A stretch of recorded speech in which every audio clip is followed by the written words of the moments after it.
Chapter 185. This was especially so when they heard that the prices of rice and salt were still the same as 10 days ago. There was no sign that the prices would increase because of the impending war.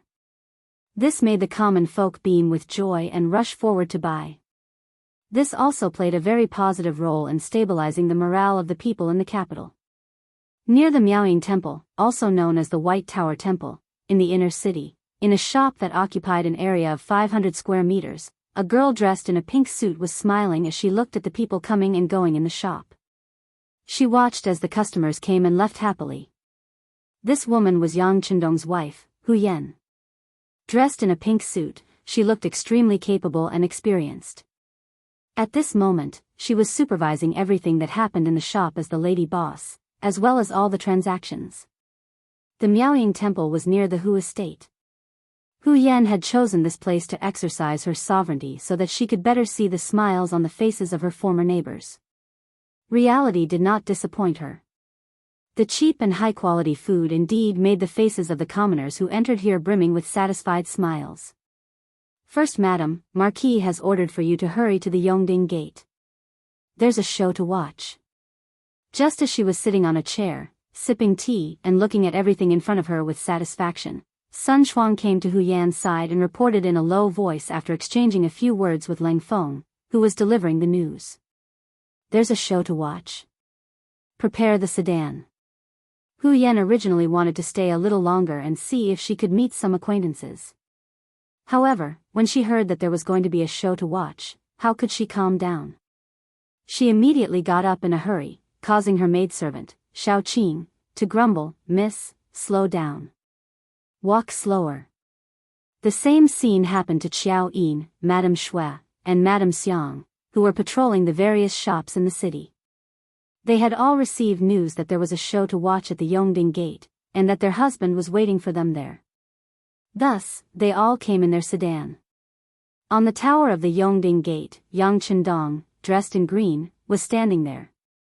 Beside him were Tao Jin, Sun Shuang, and the other commanders of the warden's office. The five of them stood there and looked into the distance. Unfortunately, their eyesight was limited, and what they could see was very limited. Seeing nothing, the five of them looked at each other and then shook their heads. They really didn't know why the loyal Marquis had called them here. Compared to what the five of them were looking at with their eyes, Yang Chendong was holding a pair of military binoculars in his hand. From time to time, he would raise the binoculars and look into the distance. Then, a faint smile would appear in his eyes. Tap, tap, tap. The sound of high heels stepping on the ground could be heard from the stairs leading to the city tower. It was crisp and pleasant to the ears. Hearing the voice, Yang Chendong didn't need to turn around to know who it was. Apart from his four wives, there was no one else in the world who would wear something as avant-garde as high-heeled leather shoes. Sure enough, Hu Yan took the lead, followed by Qiao Yin, followed by Madame Shui and Madame Xiang. The four women wore different women's suits of different colors and arrived at the top of the tower of the Yongding Gate. As soon as the four women appeared, it was really like 100 flowers blooming, giving a great visual impact to the men. The delicate women's suits made the four women's originally plump figures look more explosive. Under the knee-length miniskirts were white skin and slender and healthy legs, which made the men's hearts beat faster. With the contrast of the high heels, it made their figures look even more tall and beautiful. As soon as the four women appeared, they attracted everyone's attention. Ahem. Tiger's Mane, who was standing aside, noticed that Sun Pa and the other four people's eyes were fixed on Hu Yan and the other three women. He immediately coughed a few times. These coughs also reminded Sun Pa and the other four people and instantly pulled their thoughts back to reality. Only then did they realize that it was really indecent to stare at the wives of the loyal Marquis with such eyes. Immediately, they blushed and turned their heads away. Lu Lang. Hu Yan and the other women simply ignored the gazes of others looking at them. Although their hearts were beating very fast at this time, they had gradually become accustomed to the feeling of being stared at and were able to quickly calm their emotions. The four women happily came to Yang Chendong and surrounded him, and then greeted him. Of course, the most common question of the women was to ask what was there to see here. Don't worry, they will be here soon. Come on, give each of the 4 wives a telescope. Yang Qindong looked at the 4 women and smiled.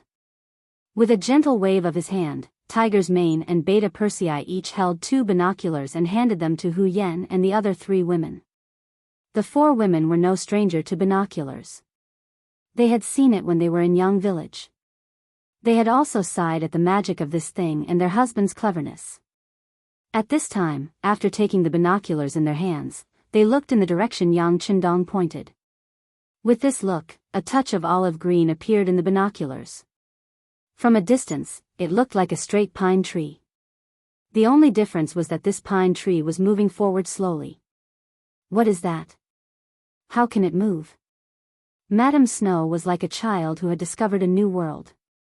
She shouted and shouted, expressing her curiosity. Although Hu Yan and Lady Xiang did not say anything, they put down the binoculars and looked at Yang Qindong with expectant eyes, revealing the surprise in their hearts. Only Qiao Yin, who had been to Qian City and even witnessed Yang Qindong training Ling Feng, looked at the 6th young master with a kind of gentle sunshine. She knew very well that these moving pine trees must be the trained elite force, Ling Feng, and their appearance must have been ordered by Lu Lang. What is it? What can move? At this time, Sun Tong and the other 4 looked at the girls with puzzled and confused eyes, and finally fixed their eyes on Yang Qindong. Seeing everyone's confusion, Yang Qindong first took off the binoculars hanging on his body and then handed it to Tiger's Mane, who was standing beside him. He did not say anything, but this servant, who had been following him since childhood, understood the young master's meaning. He took the binoculars and handed it to the puzzled Sun Tong. With curiosity and even more confusion, Sun Tong took the nightmare domain and then followed Yang Qindong and the girls, put the binoculars in front of his eyes. After looking at it, he could not help but scream.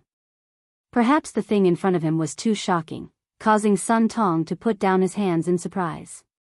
Fortunately, the binoculars' long rope was hanging around his neck. Otherwise, such a valuable thing would have fallen to the ground after losing the binoculars. Sun Tong's shout made the other 4 commanders of the warden's office even more curious. They all surrounded him and asked what was going on. What exactly did he see that caused him to be so shocked and at a loss? Sun Tong did not know how to describe it or how to answer, so he decided to tell his colleagues the truth. He took off the binoculars and handed it to Tao Jin.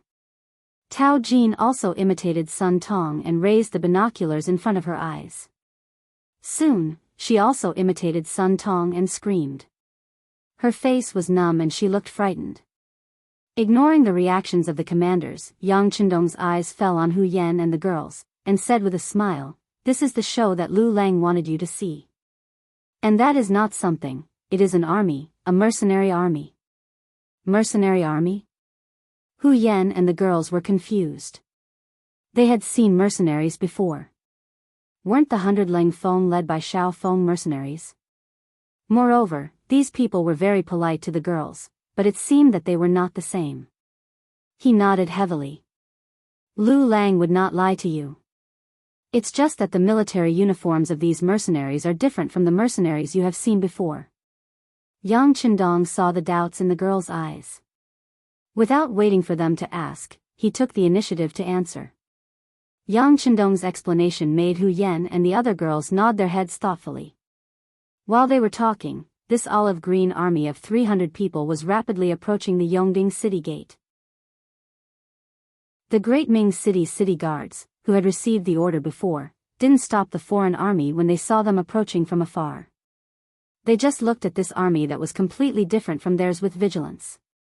They wore light green camouflage uniforms and camouflage hats.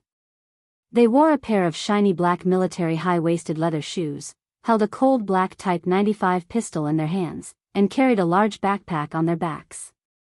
There were blankets for them to sleep on, face boxes for them to wash their faces, toiletries, and some necessities for their daily lives.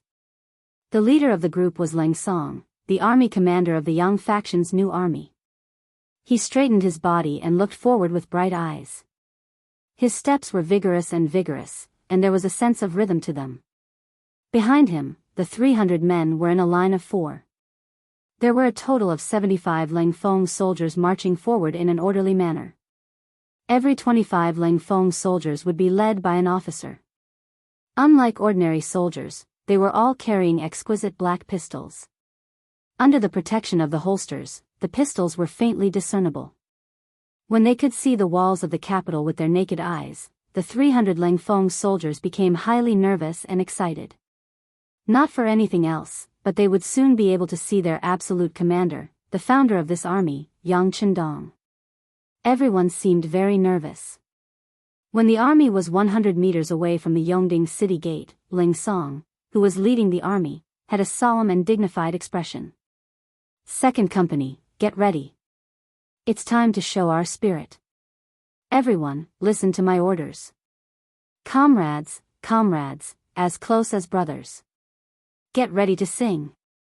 Comrades, comrades, as close as brothers. I hope you can call us together.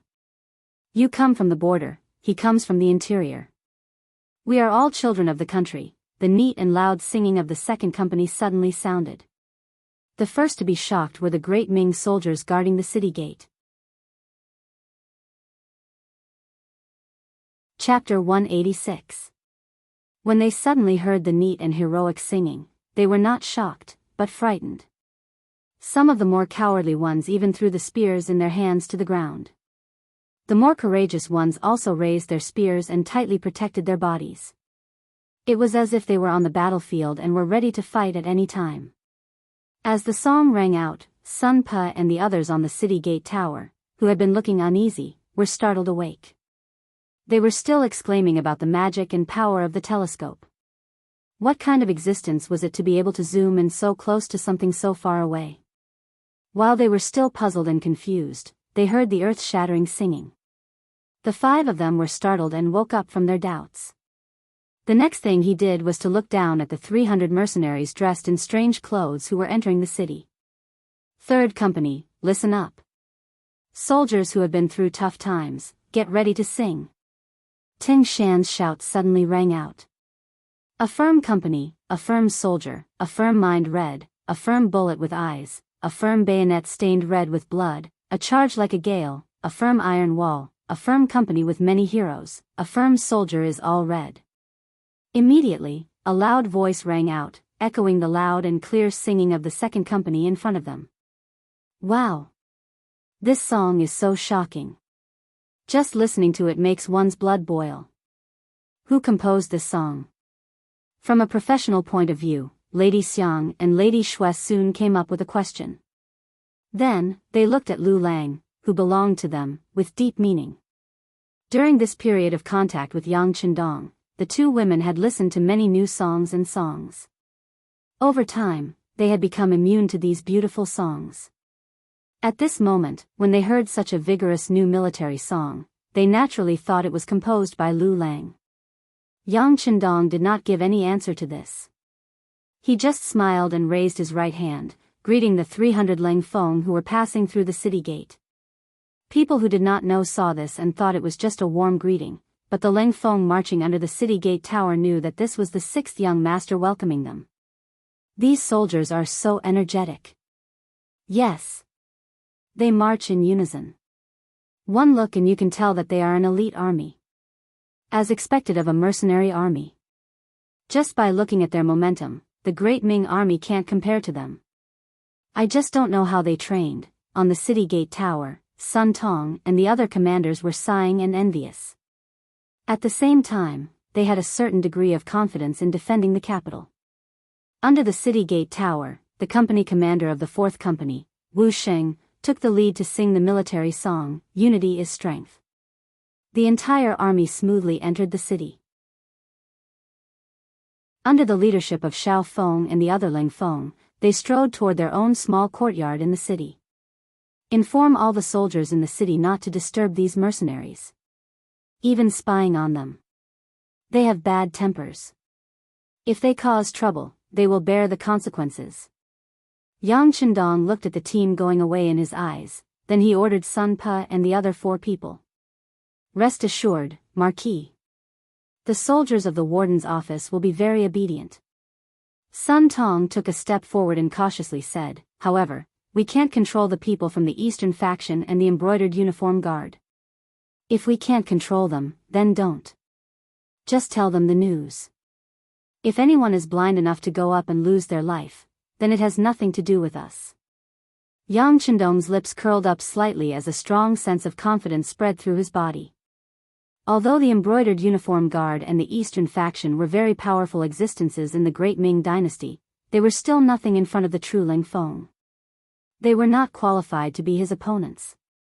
The news of the 300 mercenaries entering the city quickly reached the palace and Emperor Zhu Qiyu's ears. They're all here? Are you sure it's 300 people? Zhu Qiyu asked with a trace of suspicion after hearing the news. It was no wonder that he cared so much about the number of people. Every person that appeared represented 20,000 taels of silver. Just thinking about it made one's heart ache. Even though they had exchanged some imperial properties for money, they had still taken out 5 million taels of silver. To the Great Ming Dynasty, 5 million taels of silver was almost 2 years of tax revenue. How could Zhu Qiyu's heart not ache? As the emperor's personal attendant, Jining naturally understood the logic behind this. When she heard the emperor ask about the number of mercenaries, she immediately replied, "Your Majesty, don't worry. We have checked the number of mercenaries one by one. 303. This is 3 more than the original request." "Oh. Then they won't ask us for more money, right?" Who would have thought that Dai Zong, Zhu Qiyu's first reaction would be to ask for more money? Jining was very helpless about this. She could only say in an uncertain tone, that shouldn't be the case. After all, we've already given them a few million taels of silver. They shouldn't be short of 60,000 taels of silver. It's good that they won't ask for more money. Zhu Qiyu nodded as if a heavy burden had been lifted from his shoulders. He had only become the emperor for a short while, but he had already experienced so many things. Only leaving and not entering, this seemed to be getting further and further away from his path of becoming a wise emperor. He had no choice but to be more careful. Jining stood at the side. She was still waiting for Zhu Qiyu's instructions. Unexpectedly, there was no more movement from him. For a moment, she had so many things to say in her heart. She couldn't help but say carefully, "Your Majesty, they're here, but we don't know how strong they are. After all, there are only 300 people. Can they defeat the powerful Walla army with just them? This subject is worried about this." Right. After Jin Ying's reminder, Zhu Qiyu couldn't help but nod. After all, there were only 300 people. Even if they added the 100 from before, there were only 400 people. Could they really keep the Walla army out of the capital with just this? Even the emperor, Zhu Qiyu, had some doubts about this. "Beloved subject, in your opinion, what should we do?" This subject isn't sure. But there's nothing wrong with probing. It's just that the loyal Marquis has given strict orders that no one is allowed to disturb these mercenaries. He says that they have bad tempers and that if they rashly spy on them, someone might die. Thus, this subject doesn't know what to do, Jining said as she turned to look at Zhu Qiyu. Jining truly didn't have much trust in these mercenaries, so she wanted to send someone to probe them. But she was also worried that this would infuriate Yang Chendong and cause him to be in an awkward position. Thus, she had decided to go with Zhu Qiyu's decree. Although he hadn't been emperor for very long, Zhu Qiyu had always been a smart man. Otherwise, he wouldn't have become Emperor Jing. After hearing Jin Ying's words, how could he not know what she was thinking? There were some things that needed to be probed to find out. Otherwise, if he really did find a bunch of mediocre people, wouldn't it ruin his important task of guarding the capital? Thus, Zhu Qiyu only needed to think for a moment before saying to Jining, "We also have this concern. Since that's the case, why don't we go and probe them? Presumably, even if something happens, we can say that we didn't know anything. Even the loyal Marquis can't do anything about it." Jining had been waiting for this exact sentence. She had been waiting for this imperial decree. Since even Zhu Qiyu had said this, she naturally felt relieved and said, "Yes, this subject knows what to do." After obtaining the emperor's permission, Jining immediately summoned the commander of the embroidered uniform guard, Lu Gui, and gave him instructions on sending someone to probe the strength of the mercenaries. LV Gui had just taken back the 1 million taels of silver and received a new order. When he heard that he was going against Yang Chendong again, he didn't know why, but there was a trace of fear in his heart. Previously, Lu Gui had only thought that Yang Chendong had been lucky enough to reach his current position at such a young age. However, after meeting him in the immortal abode that morning, the other party's aura, which was far beyond his age, made him feel uneasy. Yang Chendong had already said that the mercenaries had bad tempers and were not to be provoked. However, Jin Ying's arrival with an imperial decree put him in a difficult position. Should he send someone to probe? He was worried that he would anger Yang Chendong. The powerful aura that had oppressed him in the morning had yet to completely dissipate. Should he not go? This was the emperor's decree, and also eunuch Jin's orders. Even if he had twice as much courage, he wouldn't dare disobey. I still have to go. But who should I send? Lu Gui's mind began to fill with names and figures. Soon, Han Ji's name appeared in his mind. Han Ji had offended Yang Chendong. As Shangguan Lu Gui, he was well aware of this. Today, he had been demoted because of a mistake and demoted to a Jianghu. If he were still Commander Qianxia, it wouldn't be appropriate for him to probe. However, a Jianghu wasn't an issue. Men, bring Jianghu Han here. I have something to discuss with him. Now that he had made up his mind, his tone was filled with confidence. Han Ji. From the moment he married his sister to Wang Go, he had already sworn an irreconcilable oath with Yang Chendong. From that moment on, he had already had one foot in the gates of hell. The reason he hadn't killed Han Ji before was because of his status. If a Commander Qianxia of the embroidered uniform guard, a dignified fourth-rank official, was suddenly killed, it would definitely cause a huge uproar. This wouldn't benefit Yang Chendong at all. It was better to keep him alive for now and wait for the right opportunity to make a move. However, this morning, Han Ji had actually instigated Lu Gui to make trouble for the immortal abode. Just this alone made it clear that he couldn't be allowed to live. After Tiger's man received the order, he handed this mission to the captain of the Ghost Shadow Sniper Squad, Bai Zhua. This kind of invisible killing was the Ghost Shadow Sniper Squad's specialty. After receiving the mission, Bai Zhua began to look forward to the arrival of night. Chapter 187. Before the sky was completely dark, the people who were watching Han Ji sent back a message, saying that he had gone to the commander of the embroidered uniform guards, Lu Gui. In less than the time it took for a stick of incense to burn, he came out again, and then brought 10 embroidered uniform guards with him to an inconspicuous restaurant nearby to drink. Han Ji's abnormal behavior was quickly made suspicious by Bai Zhua after he learned about it. He had just been demoted during the day, so he should be in a bad mood. How could he have the leisure to drink? Even if he was going to drink, he shouldn't have brought 10 skilled brothers with him. There was only one explanation for such behavior, and that was that he had received some kind of mission. Not knowing what Han Ji would do, Bai Zhua simply ordered to keep an eye on him. At the same time, all the brothers had to maintain 100% vigilance. They just had to eat some dry food in their respective monitoring positions. If there was an accident because of anyone's carelessness, then they would be expelled from the Ghost Sniper team. With the strict order, the 20 members entered a state of battle preparation. Even when it was time to eat, the snipers and observers ate separately, keeping an eye on Han Ji. He was completely monitored, but Han Ji didn't realize it. He was still eating meat and drinking with his brothers in the restaurant. Brothers, the commander said that today's mission is extremely important. This Qianxia also took into account the good relationship between us, so I brought you out to pick up merits. So tonight we can drink, but no one is allowed to drink too much, understand? Han Ji said with a face full of pride.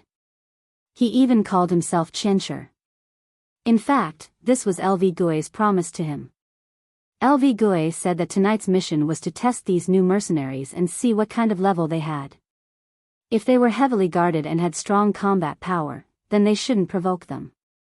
But if they were just donkey dung eggs on the surface, then they should teach them a lesson, which was equivalent to making a great contribution. When the time came, he would definitely report to the emperor. At that time, it would be easy to restore his identity as Qianxia. Once he entered the eyes of the new emperor, his future would be bright. It was even possible that he would be promoted and become a fellow embroidered uniform guard. Making such a heavy promise was just to make Han Ji do his best in his work. Regarding this, Han Ji was completely unaware. He only thought that the emperor was suspicious of these mercenaries. In his heart, he thought that as long as he could prove that these mercenaries were incompetent, he would be able to heavily damage Yang Chendong's reputation. At that time, he would definitely make this loyal marquis kneel at his feet and apologize. With such a thought, he was determined to succeed in tonight's operation. He had already thought it through. He would use the knockout incense to subdue these mercenaries. This was also the most common method used by the Imperial Secret Service. If they were caught off guard, no matter what kind of expert they were, they would eventually be knocked to the ground. At that time, wouldn't they be at his mercy? Han Ji described a beautiful future, and the 10 brothers all showed expressions of gratitude, thanking him. It was as if they had already made a great contribution. They drank for more than 4 hours until the sky was completely dark and the curfew bell had rung. Only then did Han Ji leave the tavern with his brothers and rush toward the courtyard where the mercenaries lived. This scene was clearly seen by the Phantom Sniper Squad. When they saw the direction this group of people was heading, Bai Zuo quickly understood the other party's intentions. He immediately sent someone to report the situation to the 6th young master. After all, the other party's target was Leng Song and the others. Whether they wanted to continue the assassination mission or not, they still needed to obtain Yang Chendong's approval. Under surveillance, Han Ji and his 10 trusted subordinates had already arrived at a street away from Leng Feng's courtyard. They stopped here and then each of them looked for a safe place to hide. As experts of the Imperial Secret Service, their hiding skills were naturally not bad. In addition to the cover of the night, if it wasn't for the fact that they were constantly watching them, it would be difficult for Bai Zuo and the others to discover them without the help of the night vision device. Han Ji's group of 11 hid and began to wait. They were waiting for the arrival of night, the moment when a person's body was at its most exhausted. They believed that these mercenaries, who were constantly on the move, would make a mistake even if they arranged for someone to be on night watch. That would be the best time for them to make their move. They didn't ask for too much. As long as they could kill 2 mercenaries, it would be enough to prove that their mission was a success, and that these people's strength was only a so-so. Immortal Abode. It was the largest bedroom in the rear courtyard. When it was built, it was originally reserved for Yang Chendong to rest in. Even though every inch of land here was worth its weight in gold, and even though the 6th young master didn't often come here to rest, the room had always been reserved. This was a sign of everyone's gratitude and respect for him. Since he had taken over the city's military, it was naturally inappropriate for him to rest in the Yang Manor. For the past few days, this place had become Yang Chendong's resting place. At night, Hu Yan and the other 3 girls would accompany him here. For the past few days, they would chat and have a good time. In the room, Yang Chendong was telling stories to the 4 girls and making them happy. Suddenly, he heard Tiger's Mane's voice from outside the door. "Young master, Bai Zuo has sent news." "Wait a minute." Yang Chendong shouted to the outside, then put on a robe. After giving the girls a look to wait for a moment, he walked out of the bedroom and saw Tiger's Mane and an observer from the Ghost Shadow Sniper team outside the door. As soon as the observer saw Yang Chendong come out, he half knelt on the ground and showed great respect. "6th young master, when our captain followed Han Ji, he found that he took 10 men and rushed to the courtyard where Commander Leng Song was resting. The captain asked for instructions on what to do next." "Oh. There's such a thing." Yang Chendong's eyes narrowed slightly after hearing this, then he quickly smiled and said, "If the King of Hell wants you to die at midnight, who dares to keep you alive until dawn? Since he wants to die so much, we'll fulfill his wish. Tell your captain not to alert the enemy." It's a good opportunity to see how vigilant Ling Song is. Also, no matter what the result is, there's no need to keep any of these people alive. Kill them all and hand them over to the security bureau. Let them send these bodies to the genie guard's office as a warning. Since he said before that the mercenaries had bad tempers, whoever provoked them would be unlucky, and if there were still people who wanted to try, then there was no need to be polite. It just so happened that Han Ji was also killed, so it saved him some trouble in cleaning up the aftermath. In the dark, the security bureau's people escorted the observer back to Baizhua's place. After receiving the 6th young master's order, the Ghost Shadow Sniper team quietly stayed in the dark, as if they were one with the night. The cold wind blew, and the drums of the 3rd night watch were beaten. The whole street was silent. A few black shadows covered each other on the street and began to move. The Genie Guard was an important military force that the emperors relied on. It was indeed good. At least, the way they moved forward alternately was very desirable. They always maintained an attacking formation and did not forget to defend. It had to be said that they spent a lot of effort in training. In just a few moments, the 8 figures disappeared into the depths of the street, giving people the feeling that they had never appeared. But in the dark corner, 2 groups of people were waiting for their arrival. Han Ji was very careful not to make a move directly. Instead, he stopped there with 2 trusted aides. This way, if there was good news, he could be the first to know. Of course, if the situation was not good, he could also withdraw at the first moment. Perhaps this was the advantage of being an official. The danger was always left to the subordinates, and most of the credit would fall into his hands. Similarly, Baizhua and the other 21 people were waiting. The difference was that they had used this time to surround Han Ji, who was hiding in the corner, in a fan-shaped formation. That seemingly inconspicuous corner had long become the target of public criticism. This kind of fan-shaped circle could guarantee that once Han Ji wanted to leave, no matter which direction he left in, he would at least be facing the muzzles of the 2 snipers. It was really difficult to escape even if he had wings. Han Ji, who was unaware of this, was still waiting for the good news. He was very confident in his heart. Not to mention that the 8 men were very skilled, they were also equipped with strong bows and crossbows. Even in the dark, they could guarantee that they could kill the target within 70 steps. Having such strong bows was where Han Ji's confidence came from. He closed his eyes and leaned against the corner, even showing a victorious smile on his face. He seemed to have seen the scene of success and the scene of him receiving the reward for the mission. In the courtyard across the street. This courtyard was originally the residence of a prince. Later, because it was sealed outside, it became empty and became the property of the imperial family. This time, when they were discussing with the Ministry of Revenue, Yang Qindong's cousin, Yang Fu, felt that the environment here was good. Most importantly, the territory was big enough, so he took over this courtyard and made it the temporary resting place of the cold front soldiers.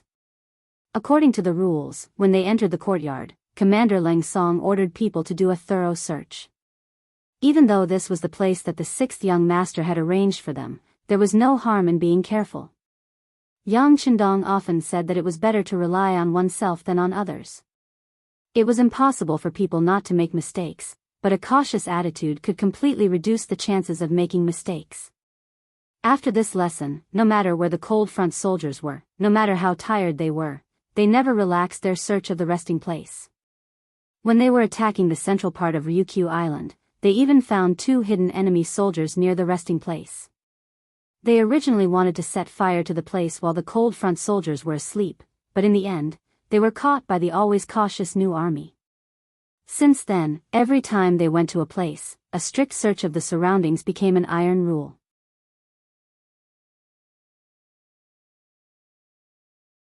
Chapter 188.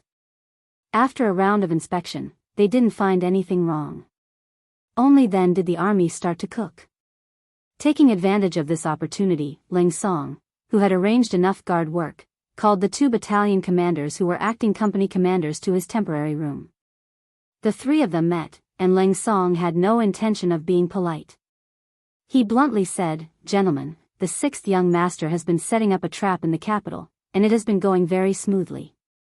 This time, we were able to come here and show off our skills is also part of the plan. Now that we have smoothly arrived in the capital, it is equivalent to taking the first step. However, the situation will only become more severe. Even before we fight with the Walla army, I'm afraid that the Great Ming Empire's capital army will be probing us first.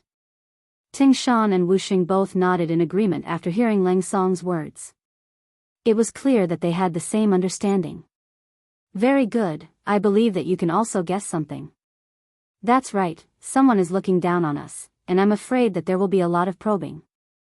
The sixth young master has already laid the groundwork for this matter. He has already made it clear to the outside world that as mercenaries, we don't have good tempers. In order to confirm this matter, the sixth young master didn't even come here to see us today. Leng Song continued, the sixth young master has already used his actions to tell us everything. The next test will be at any time, and how we perform is very important. Whether we can satisfy or disappoint the sixth young master, it is very likely that everything will happen tonight. Do you understand? Regiment Commander, we all understand. How about this, please hand over the night duty to us, 3rd Company. I guarantee that we'll complete the mission. No matter who comes, we'll leave no one behind. If we can't complete the mission, I am willing to be punished according to military law. Ting Shan suddenly stood up, and then a resolute expression appeared on his face. Regiment Commander, please give the night duty to our 4th Company. If we can't eliminate all the enemies, I am willing to offer my head. 4th Company Commander Wuxing was even more resolute, directly putting his life on the line. Battalion Commander Wu, don't fight with me. In terms of qualifications, you are inferior to me. Ting Shan looked at Wuxing with a face full of anger. He was extremely dissatisfied that this person wanted to fight with him for the mission. Battalion Commander Teng, seniority is not enough to feed you. Everything depends on your methods. Our 4th Company is confident that we can complete this mission well. Wuxing's eyes were filled with sparks. He looked as if he would start a fight if he didn't agree with Ting Qingshan. The 2 battalion commanders showed that they wanted to fight for the mission, and this made Leng Song nodded with satisfaction. This was the military's morale. If everyone retreated in the face of trouble, then there would be no way to continue fighting this war. It was just that sometimes having confidence was a good thing, but in the end, strength was what determined the outcome of the matter. For example, Leng Song's strength was much stronger than the 2 of them. Whether it was his ability to lead troops, the quality of his soldiers, or the level of his official position, he was better than the 2 of them. That was why he snatched the mission the moment he opened his mouth. Alright, there's no need for you guys to fight over it. You're all tired from the day's journey. Let me take over tonight's duty. How can we do that? They objected almost at the same time. Just a moment ago, they were still arguing in full swing, and even seemed like they were going to fight if they didn't agree. Now, they stood on the same line and objected to Leng Song. Why not? My position is the highest here. Leng Song said with an attitude of, I am the regiment commander, you have to listen to me. No. Ting Shan shook his head, showing an attitude of, even if you are the highest official, you can't have the final say. When it was Wuxing's turn, he said bluntly, if you want to talk about tiredness, everyone has been walking for the whole day. We are all tired. Why should we rest while your 2nd Company is responsible for the night duty? This is unfair to the brothers of the 2nd Company. I will not agree to this. If Regiment Commander insists on doing this, then tomorrow when I see the 6th young master, I will definitely complain. This is abusing power for personal gain, using force to oppress others. When Wuxing said this, Leng Song's eyes widened, but he didn't have the strength to do so. If it was in Crimson City, Leng Song would have done this, and Wuxing could only obey as a subordinate. But now, the 6th young master was right in front of them, and they would see him tomorrow. It was no wonder that he dared to say this. This would indeed put a lot of pressure on Leng Song, and he didn't want someone to complain about him the moment he saw the 6th young master. That's right. If you don't give us a chance, I will also complain when I see the 6th young master tomorrow. Ting Shan saw that this seemed to be effective, and immediately followed suit. The two battalion commanders had the same attitude, and Lang Song knew that it was impossible to use his position to oppress others for the mission. He could only sigh and say, "Then let's draw lots. Tonight, the three of us will take turns to be on duty. As for whether or not there will be any accidents, and who will encounter them, it will all depend on everyone's luck." "That's good." Hearing that it was a draw, Ting Shan and Wu Xing immediately felt that it was fair. Immediately, a smile appeared on their faces, completely different from their previous flushed faces. And if this scene was seen by Han Ji, he would definitely regret coming to test them. Who would have thought that in the face of danger, there would still be people fighting to go forward? With such morale, what kind of enemy couldn't be defeated and dealt with? After drawing lots, Lang Song's luck was very bad for the first half of the night. Ting Shan's luck wasn't very good either, drawing a lot near dawn. Only Wu Xing, when he saw that the lot he drew was between the third and fourth day, he was so happy that he couldn't close his mouth. "Alright, some people don't need to be so happy. We just arrived today, maybe they will want to take a look before they try to test us." Ting Shan looked at Wu Xing with some jealousy. On the other hand, Lang Song, as expected of a regiment commander, was very open-minded. Seeing that the results were out, he said with a serious face, "No matter what happens, everyone must be careful when you are on duty. One of the sentries must be in the light while the other two are in the dark, forming a triangle to ensure that nothing goes wrong. Alright, you guys can go and prepare." While Lang Song let the two battalion commanders prepare, he also transferred 2 platoon leaders and 10 elite brothers from the 2nd company. Although he said that the lot was drawn early and that the enemy would rarely appear between the first and second day of the night, Lang Song still made preparations to meet the enemy during the operation. Otherwise, he wouldn't have directly transferred 2 platoon leaders to be in charge of the sentries. But no matter how thorough the preparations were, seeing that the second day of the night had passed and the third day of the night had arrived, there was no abnormality in the outside world. Lang Song sighed, somewhat disappointed, and wanted to arrange for someone to inform Wu Xing. No need to trouble the regiment commander, I'm already here." Unknowingly, Wu Xing brought people and appeared behind Lang Song. Looking at the other party's camp, it was actually also led by 2 platoon leaders, and there were also quite a few squad leaders and vice squad leaders. Looking at this camp, Lang Song knew that there was no need to remind the other party to be careful. When he left, he only patted the other party's shoulder, but at this moment, silence really spoke louder than words. Wu Xing took over the defense, and quickly started to set up according to the plan. Around the small courtyard, the 12 people he brought along split into 3 groups, with 2 in the dark and 1 in the light.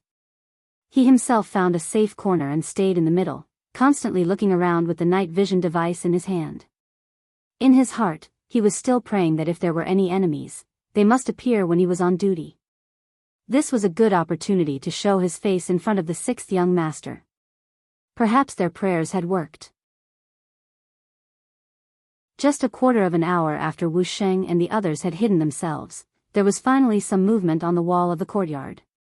Although it was very slight, it was still discovered by the brothers who were in charge of guarding the courtyard. Speaking of which, this was all due to the camouflage training of the cold front line. Camouflage was created by Yang Qindong, and was improved based on his training when he was a soldier. The requirement was that any qualified cold frontline must be able to stay in the same place for 24 hours without eating or drinking. This was the ability. To be able to stay in the same place for 24 hours was only a pass, 2 days was considered good, and 3 days was considered excellent. At first, many people did not understand this training, thinking that it did not require much skill, and the training was not meaningful. However, after a real test, after staying in the same place for 24 hours without moving, everyone realized how important this training was to train their mentality. It was precisely because of this training that the cold front members' violent tempers were much more restrained. This kind of training also allowed many of them to learn how to calm their hearts. This was to ensure that they would be able to face everything calmly under any kind of dangerous situation. The camouflage training also allowed every cold frontline to have the potential to become an excellent sentry. It meant that at any time, anyone would be able to complete the task of being on guard. It was because of the inhuman training that the imperial bodyguards did not discover the 8 hidden sentry. They only saw the 4 open sentry. It was the existence of the sentries that caused the 8 embroidered uniform guards to let down their guard.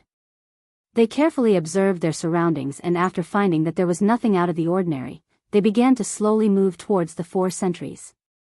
The open sentry was located in the center of the courtyard, far beyond the distance of 70 steps. The imperial bodyguards' bows could not reach the sentry, so if they wanted to get anything, they had to keep moving closer. However, they did not know that this method of approaching the sentry was bringing them closer to the Grim Reaper. The 8 imperial bodyguards did have some skills. If it was not for the hidden sentry, it would not have been easy to discover them. However, even though they were discovered, Wu Sheng, who was hiding in the corner and watching everything with his night vision, did not immediately give the order to close the net. It was because he was not sure if the enemy had any reinforcements. This time, he wanted to catch all of them in one fell swoop. If even one of them escaped, it would be considered a failure.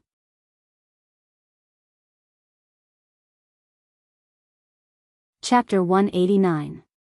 He carefully observed his surroundings, waiting to see if the other party still had any tricks up his sleeve. The 8 embroidered uniform guards had climbed over the high wall and were approaching the 4 sentries. Some of them had even taken out the strong bows on their backs, but Wu Sheng still did not see any backup. It should be these people. Even if they have backup plans, they won't be able to enter the courtyard. Wu Sheng quickly made a decision based on the situation. He then slowly stood up and moved his right hand to his mouth.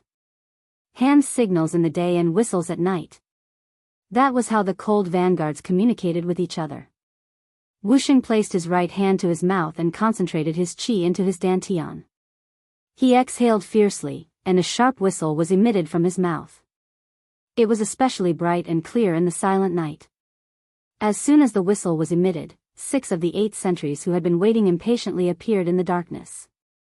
The 95 style that they had been holding tightly in their hands spat out bright flames in the darkness. They fired directly at the embroidered uniform guards who had their backs facing them. Bang! Bang! Bang! 6 of the 8 embroidered uniform guards were knocked down by the first wave of attacks. The other 2 were also shocked by the sound. One of them stood there in a daze and was hit by the second wave of gunfire. The other reacted quickly and rolled on the ground, trying to find a safe place to hide. However, he was killed by a single shot just as he stood up. This shot was fired by Wu Sheng. Under the night vision goggles, any dodging was meaningless. Bang! Bang! Bang! Footsteps were heard in the courtyard. One of the cold vanguards who was in charge of guarding the courtyard had rushed over to provide backup. Nothing was absolute. They would always have a backup plan. That was how the cold vanguards operated. As for the other cold vanguards, they were still sleeping in their rooms. Gunshots in the middle of the night had happened before. As long as the gunshots were not too intense, they had the right to not get out of bed. Search. See if there are any more enemies outside. Check if the enemies are completely dead. After Wu Sheng killed an embroidered uniform guard with a single shot, he walked out of the darkness and commanded everyone with a smile on his face. Although this was nothing compared to Lang Feng's previous battles, it was equivalent to showing his face in front of the 6th young master. No matter how he looked at it, it was a joyous occasion. Some people were examining the body, while others had already jumped onto the wall to look outside.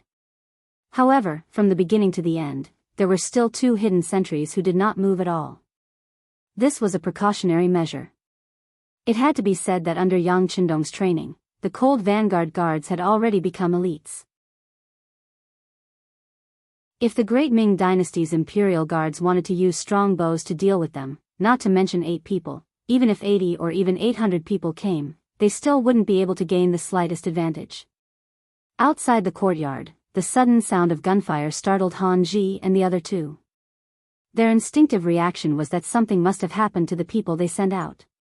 They must have been discovered. As for whether they succeeded or not, and whether they killed or injured their mercenary brothers, they would only know when they saw their brothers who escaped. Han Ji did not move. He was still waiting. Baizhua moved. The gunshot was the signal, and it was time for him to wrap things up. The whistle that signaled the attack was somewhat abrupt in the silent night. This also attracted the attention of Han Ji, who was hiding in a corner and waiting for news. What's that sound? He looked around vigilantly and asked his two subordinates who were hiding in the corner. It sounds like a whistle, but it's already the curfew. Who would blow such a thing on the streets in the middle of the night? One of the subordinates touched his head with a puzzled expression. HM? This is not good. Let's go. On the other hand, Han Ji was worthy of being the commander of the embroidered uniform guards. His reaction was not slow. Although he could not figure out what was wrong, his instincts told him that the situation was not right. The safest thing to do now was to retreat. As he spoke, he rushed out of the corner in a flash. The moment he rushed out, a fiery light flashed in the darkness, staring at the place he had just been hiding. It had been less than half a breath's worth of time, and it would have taken his life. Perhaps it was due to good luck or some other reason, but this shot did not take Han Ji's life. However, his two subordinates did not have such good luck. While they were still in a daze, their bodies fell to the ground. Their bodies violently rose and fell several times, and then there was no more movement. When he turned his head to look, he saw the scene of his two subordinates dying on the spot.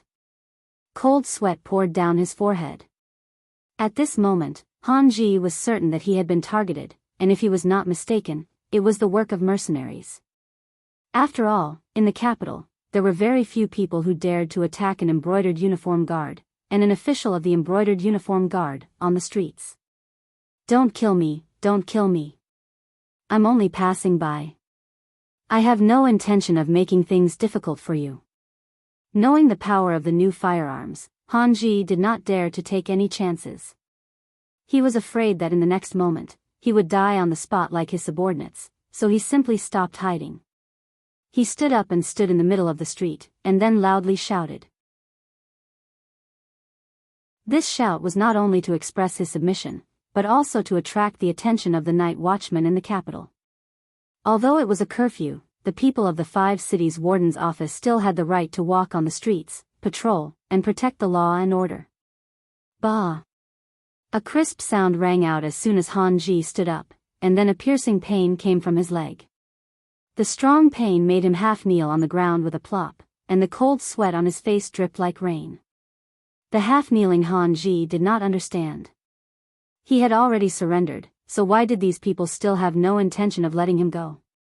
Did they really want to kill him? I am the commander of the embroidered uniform guard, a 4th-rank official of the court. You can't kill me, or else it will be very troublesome.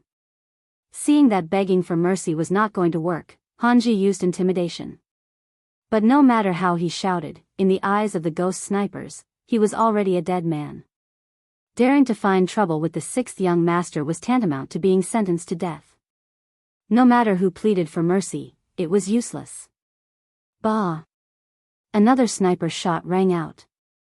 This time, it hit Han Ji's left leg. Blood splattered, the bullet directly passed through the flesh of the thigh and quickly left. With a piercing wound, Han Ji fell to his knees with a plop, unable to move an inch. No! No! Tears fell like rain. Han Ji was so scared that he actually cried. If they had killed him directly, it might not have been so painful. However, this kind of torture was the best way to break a person's heart. Back then, there were many people who had been captured and tortured to death by him. Thinking about how they were unable to live or die, he even laughed out loud at that time. God made fools of people, who would have thought that it would be his turn now. Bah! Another shot hit him in the left shoulder. His body could not help but tilt, almost falling to the ground. Kill me, kill me. This feeling of facing death at any time made Han Ji's mind begin to collapse. At this time, he no longer hoped to live, only to die quickly, which was also a kind of happy relief. However, the gunshots that should have sounded did not continue, and everything seemed to be quiet. There was only the faint sound of blood flowing out of the body. After half an hour, about a third of the blood in his body had flowed out. Without any emergency treatment, Han Ji finally fell into a coma due to excessive blood loss. Then, he slowly died. Of course, they did not directly kill Han Ji because they did not want to let him off too easily. Feeling the feeling of death bit by bit was the result that Bai Zhua and the others wanted. The night wind blew, bringing with it the smell of blood, and then slowly dissipated into the air. The people living nearby only heard the crisp sound of firecrackers in the middle of the night, but no one knew what exactly happened, and no one had the courage to come out and take a look. It was not until the sky was completely bright that the people walked out of their houses. At this moment, the gate of the embroidered uniform guard's office was very lively, and 11 corpses, including Han Ji, were neatly lined up there. No one knew who sent these corpses, and the first people who found them were the soldiers of the warden's office patrolling the nearby 5 cities. The 11 people sent out were all dead, including Han Ji.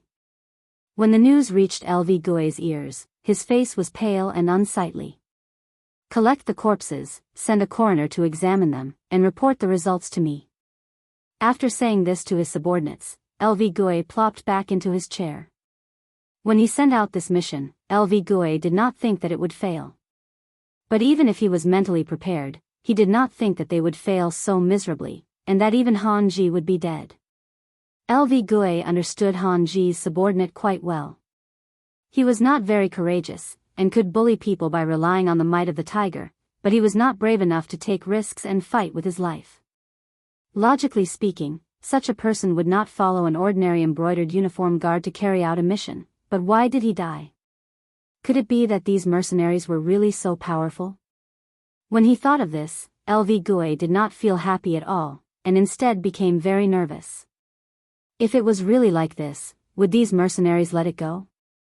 Would they come to find trouble with him because of this?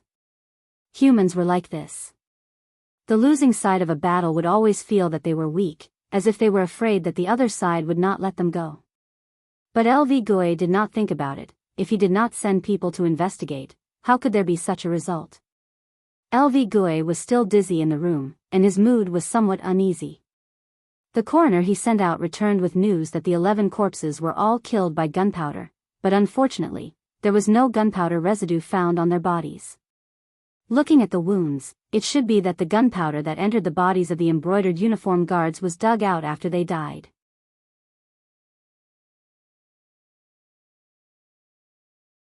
Chapter 190. He's already dead. Why won't they let him go? This is going too far. After hearing the coroner's report, Lu Gui roared angrily. But before he could vent his anger, a subordinate came in to report that the Marquis of Loyalty Yang Chendong had arrived with 100 soldiers from the warden's office. They had already passed the gatehouse and were heading towards the inner courtyard. Upon hearing that Yang Chendong had arrived, Lu Gui immediately guessed his intentions. He immediately said anxiously, "Who let them in? Can't you stop them?" "Commander, we can't stop them. Marquis Yang has the command token of the embroidered uniform guard. None of us dared to stop him." The embroidered uniform guard who had reported the news replied with an aggrieved expression. Tell him that I'm not here." As Lu Gui spoke, he looked around. It was clear that he wanted to find a safe place to hide. Bang! With a muffled sound, the door was kicked open from the outside. Yang Chendong, with a murderous look, appeared in front of LV Gui with hundreds of soldiers from the warden's office of the 5 cities. Ah! At first, there was a cry of alarm, but Lu Gui quickly reacted. He forced himself to remain calm and asked Yang Chendong in a questioning tone, "Marquis Yang, what are you doing? Do you know what kind of crime it is to bring people into the embroidered uniform guard?" Lu Gui's appearance at this moment was fierce on the outside but timid on the inside. In response to Lu Gui's howls and questioning, the soldiers of the warden's office standing opposite him all laughed coldly. This time, to be able to follow the Marquis of Loyalty into the embroidered uniform guard was a very glorious thing. With today's experience, it was likely that in the future, he would have something to brag about with his colleagues. In the past, it was always the embroidered uniform guard who found trouble with them. Everyone was a soldier and ate grain, but the treatment was very different. Now that Yang Chendong was here, it was different. How awe-inspiring was it to openly charge into the embroidered uniform guard to arrest someone? Just thinking about it made one's blood boil. LV Gui was still shouting, still showing off his might. It could even be said that he was acting shamelessly. Yang Qindong snorted disdainfully and said, as the commander of the embroidered uniform guard, "You still have the face to talk about Marquis. Do you know that last night, there were brothers from the embroidered uniform guard who went looking for trouble with the mercenaries? Because of this, they almost injured their people. Now that they are asking for an explanation from us, how do you think I should answer?" Huh? When Yang Qindong asked this question, Lu Gui suddenly became weak. But when he thought about how Han Ji and the others were already dead, and how there was no evidence that he had sent them on a mission, he regained his confidence. What does this have to do with me? Han Ji and the others did it on their own accord. If you want an explanation, just look for them. Look for them? How can you even say that? You want Marquis to argue with the dead? Yang Qindong continued to ask angrily. But then, he suddenly stopped and his voice became much colder. Fine, you can deny it. Right now, those mercenaries want Marquis to give them an explanation. They even said that if they are not satisfied, they will immediately leave the capital. If Walla's army comes, you will be the one to face them. Humph. After explaining the seriousness of the matter, Yang Qindong did not waste any more words and turned to leave. He really came in a hurry and left in a hurry. Yang Qindong actually left just like that, causing Lu Gui to be a little confused. But when he thought about what Yang Qindong said, if the mercenaries really left because of this, then who would bear the responsibility of protecting the capital? Would it be him? It was not that he was looking down on himself, but Lu Gui really did not have the confidence to do this matter well. Even Yingzong and Shiheng with 500,000 soldiers had been defeated. How could he win against Walla?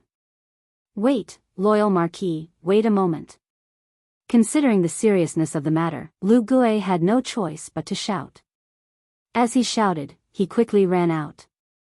If he allowed Yang Qindong to leave just like that, he would be guilty of too much. Of course, Yang Qindong would not leave too quickly. Defending the capital and defeating Walla was part of his plan. Even if no one asked him to do it, he would still do it. What he said just now was just to scare the other party and to gain more benefits. How could he really let the mercenaries leave because of this? How could he really allow Walla, a foreign race, to bully the Han people? After hearing Lu Gui's shout, Yang Qindong naturally stopped. But when he turned around, he still had a serious expression and asked, "Commander, why did you call for Marquis? Since you don't know about this matter, I'll ask Eunuch Jean. If Eunuch Jean doesn't care, then just let the mercenaries leave. This Marquis will be able to put down the heavy burden of guarding the capital. Speaking of which, Marquis is still too young. When he took on this task, he was too loyal." Yang Qindong's words made LV Gui even more stunned after hearing it. When he heard that there would be such serious consequences, he knew that this was not something he could bear. Immediately, a smile appeared on his face. "Marquis Yang, don't be anxious. Can we discuss this matter properly? Although Han Ji's actions were purely personal, he is still a member of the Imperial Guard. After thinking about it, this commander also has some responsibility. Marquis Yang, how do you want compensation? If the amount is not too large, this commander can do his part." Lu Gui admitted defeat. Yang Qindong smiled in his heart and his face brightened. "Good, it's good that you have this attitude. As for the compensation, the mercenaries have already spoken to Marquis. 500,000 taels of silver can settle this matter." Lu Gui was originally smiling, but when he heard the number of 500,000 taels, he immediately jumped up. "How much? This is impossible. No. Lu Gui was still waving his hands and shouting wildly as if he had been bitten. Yang Qindong snorted coldly. "Forget it. Since the commander doesn't have it, I will ask Eunuch Jean. If he doesn't have it, then let them leave." Yang Qindong turned around and walked away. He didn't have the slightest reluctance, which made Lu Gui stunned. If the performer did not have an audience, what was the point of such a performance? Marquis Yang, don't be anxious. Let's discuss it again. Lu Gui continued to chase after Yang Qindong. In the palace, Ji Ning, who had been paying attention to the situation, rushed to the emperor's resting quarters as soon as she received the news. The situation in the capital was not stable. In the past few days, many officials were sending their families out of the city. Due to the complicated and chaotic situation, there was no morning court. With Zhu Qiyu's permission, the court was changed from one day to one every 3 days. When Ji Ning arrived at the palace, Zhu Qiyu was eating breakfast sent by the imperial kitchen. "Oh, my beloved official, you are here. Have you eaten breakfast? Let's eat together." The emperor asked an official to accompany him for breakfast. This was already a great favor. Ji Ning was overwhelmed by the favor. If it had been in the past, she would have sat down and served the emperor's breakfast. But now, she was not in the mood to do so. "Your Majesty, is there a result from the mercenaries sent to test the waters?" "What result?" Zhu Qiyu, who had been indifferent, stopped moving his chopsticks when he heard Ji Ning's words. He raised his head and asked seriously. "There are good and bad results." Ji Ning panicked when Zhu Qiyu looked at her. For a moment, she did not know how to describe what she wanted to say. "What does my beloved official mean?" Zhu Qiyu was also confused by her words. Perhaps she knew that her description was not appropriate, so Ji Ning hurriedly explained, "Your Majesty, the brocade guard followed your orders and went to the mercenaries' temporary camp last night. There were 11 people in total. 11 people died. This morning, they all fell in front of the brocade guard yamen. The people I sent to investigate have returned. Last night, they faintly heard the sound of gunfire." As he spoke, he observed Zhu Qiyu. When he found that Zhu Qiyu was listening attentively, he continued, "This is the good news. Facts have proven that this mercenary group does indeed possess extraordinary strength, and they are very vigilant. But they asked for compensation on the grounds that someone was spying on their camp. They asked for 500,000 taels of silver. At this time, the Marquis of Loyalty is representing the mercenaries and communicating with the brocade guard commander Lu Gui." Zhu Qiyu's expression darkened as he listened to Ji Ning's report. When he knew that the mercenaries were strong, he had more confidence in the defense of the capital. But when he heard that the mercenaries were asking for 500,000 taels of silver as compensation for last night's spying, his expression changed drastically. He said, "Can you investigate whether anyone died last night?" "Your Majesty, the Marquis of Loyalty has already given us the answer. The mercenaries did not die. They were only disturbed for a moment." Ji Ning repeated what Yang Qindong had said to Lu Gui. "No casualties? Then why did they ask for 500,000 taels of silver? Do they think that my silver and the national treasury's silver fell from the sky? How preposterous." Zhu Qiyu's face was filled with anger. It was obvious that he was angry. It was true that he was the emperor of a country. It was also true that he was wealthy. But the more he was like this, the more he valued his dignity more than anything else. The ones who had died were the brocade guard. The mercenaries had not only killed people, but they also wanted money. This was a threat and extortion. As the emperor of a country, if he backed down and agreed to the other party's request, wouldn't he be lowering his head? If that was the case, how could he lead a country in the future? Seeing that the emperor was angry, Ji Ning's expression turned bitter. The thing he was worried about had happened. The emperor wanted face. The mercenaries' actions had clearly touched his dragon scales. This was no longer a matter of 500,000 taels of silver. It was a matter of the country's dignity. Logically speaking, the mercenaries' actions were a little excessive. If it weren't for the fact that the other party had advanced firearms and powerful battle prowess, with Ji Ning's personality, he wouldn't have reported this matter to the emperor. Instead, he would have privately ordered the brocade guards and the East faction guards to arrest these people. At that time, He would use practical actions to tell the other party what they couldn't do and who they couldn't provoke.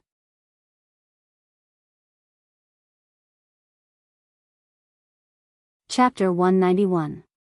But after what had happened last night, he truly didn't have the confidence to do such a thing. And now that the safety of the capital was in danger, he couldn't use violence to suppress the enemy. Otherwise, before Walla's army arrived, he would be thrown into chaos. After all, the emperor had spent a great deal of money to ask Yang Chendong to hire these mercenaries, so there could be no problems at this time. Otherwise, the defense of the capital would probably develop in the worst possible direction. And if Zhu Qiyu lost the capital, he would essentially lose the throne. In the south, there was still Yingzong keeping an eye on this place. If there was a chance to deal a heavy blow to the throne, Yingzong probably wouldn't show any mercy. If Zhu Qiyu was no longer the emperor, what was a great eunuch like him? When the time came, many people would probably try to capture him and bring him to Yingzong to claim credit. Even if it was for her own sake, Jining still had to warn Zhu Qiyu. Even though she knew that he was currently in a bad mood, she still had to say what needed to be said. Your Majesty, a lack of forbearance in small matters will spoil great plans. We've already spent 10 million taels of silver, so we don't mind spending another 500,000 taels. As long as your Majesty agrees, I can privately resolve this problem and do my best to prevent this matter from spreading. What does your Majesty think? Jining wanted to ask Zhu Qiyu to back down. As soon as she said this, as the emperor of a country, of course he was displeased. He kept a straight face and didn't say yes or no. Zhu Qiyu truly didn't want to lower his head. This was the dignity of a country, not just a matter of 500,000 taels of silver. With his hands behind his back, Zhu Qiyu stood up from the table and walked to the window, looking into the distance. Although all he could see were tall and majestic palaces, it didn't stop him from expressing his feelings. He was very angry. Jining couldn't help but panic at Zhu Qiyu's cold attitude. Your Majesty, this matter can't wait any longer. Please reconsider. The embroidered uniform guard had been the cause of this incident. If the mercenaries were allowed to leave and the capital was lost, all the blame would fall on the head eunuch. He would be the second Wang Zhen, and even the history books would record him as a sinner for all eternity. Therefore, in Jinying's heart, even if the mercenaries wanted to leave, it could not be because of the brocade guard. At this moment, he really regretted what he did last night. Jinying's pleas didn't get any response from Zhu Qiyu. He didn't even turn his head. It was as if he hadn't heard anything. What should we do? Jining was very anxious, but as an official, there was nothing he could do about the emperor's attitude. All he could do was sigh in his heart. Reporting. Just as Jining was feeling helpless and Zhu Qiyu was speechless, another chief eunuch, Ru Zhu, arrived outside the palace. As soon as he appeared, he knelt on the ground with a panicked expression, his body trembling slightly. Ru Zhu had only been a court eunuch in Dai Zong's time and hadn't been particularly outstanding. After Jining took the throne, this man had quickly been promoted to supervising eunuch of the Imperial Horse Directorate, a position that had been guaranteed by the dead monk Qian. He was primarily responsible for communicating with the Bureau of Military Personnel and was in charge of military affairs. Jining was standing at the gate. When he saw that it was Ru Zhu, he instinctively believed that the matter had gotten out of hand and that LV Gui had not received the decree and was not willing to pay, so the mercenaries were preparing to leave the capital. When he thought of this possibility, his face paled. Is there something important? There is. The Bureau of Military Personnel has just received news from scouts that the vanguard of the Walla army is less than 150 li from the capital. Tomorrow, they will appear at the walls of the capital. As Ru Zhu spoke, he raised his head, revealing a panicked expression. What? Repeat that for us. Zhu Qiyu, who had been facing away from the gate, finally turned around. Not only that, he quickly walked over to Ru Zhu, who was still kneeling on the ground. When Ru Zhu saw that the emperor was asking, he didn't dare to hesitate and immediately replied, reporting to your Majesty, the Bureau of Military Personnel has sent news that the vanguard of the Walla army, 10,000 cavalry, is heading toward the capital. They are less than 150 li from here and will arrive at the city gates tomorrow. So fast? Hearing that the Walla cavalry would arrive at the city gates tomorrow, Zhu Qiyu's face became serious and panicked.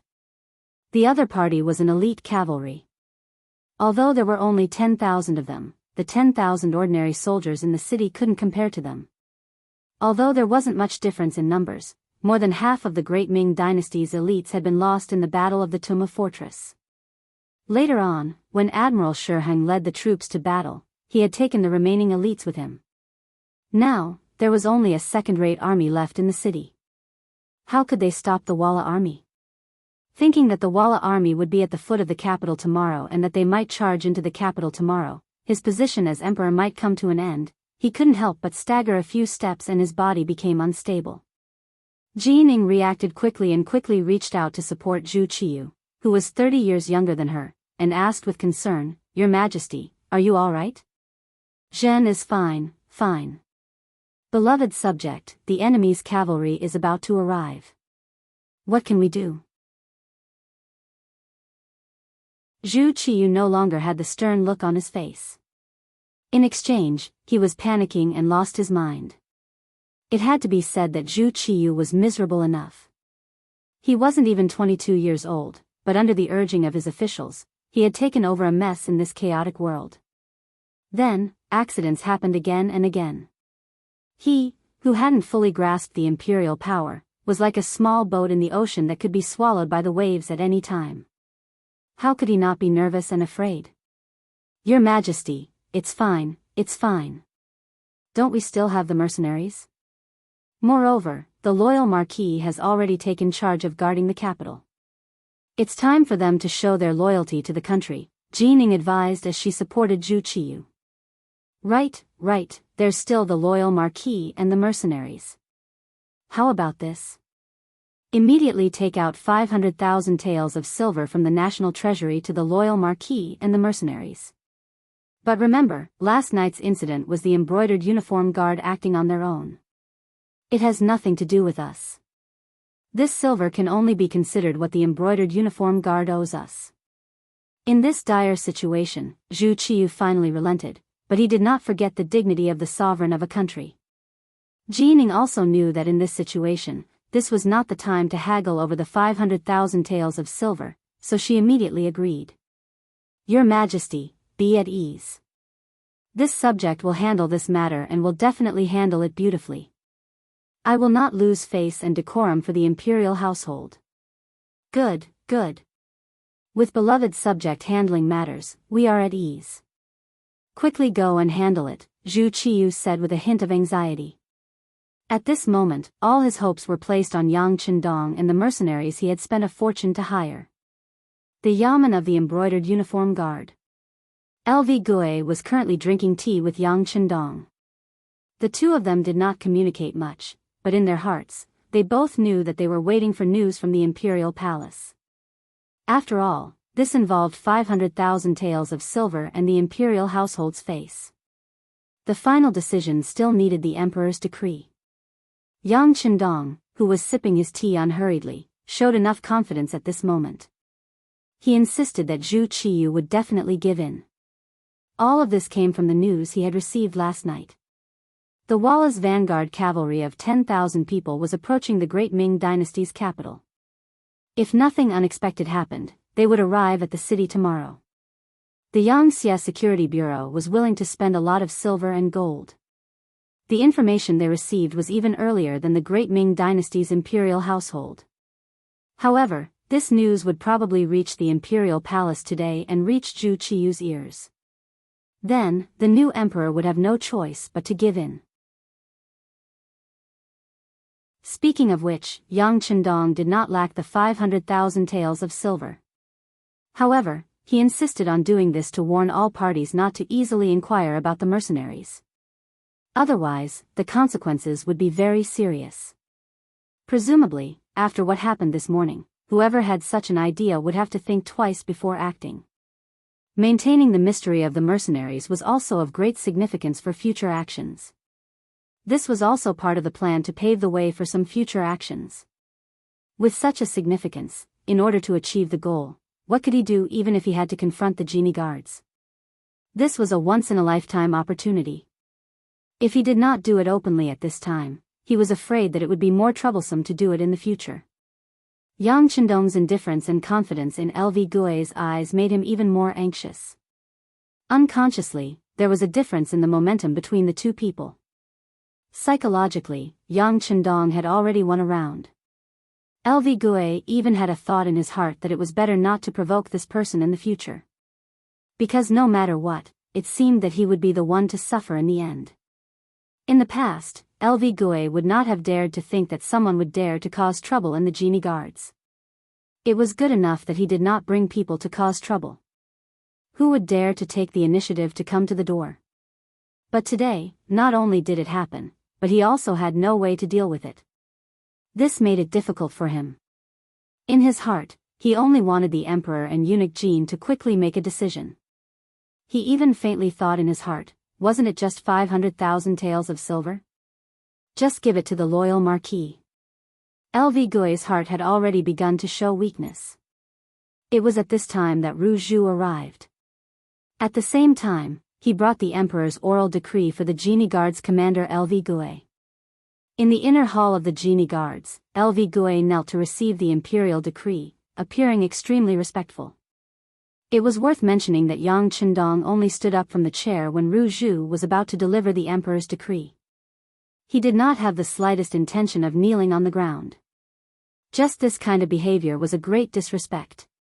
Logically speaking, it was enough to arrest him. But at this time, whether it was the supervising eunuch Ru Zhu or the genie guards commander LV Gui, they cleverly pretended not to see. At this time, it was not the time to have a dispute.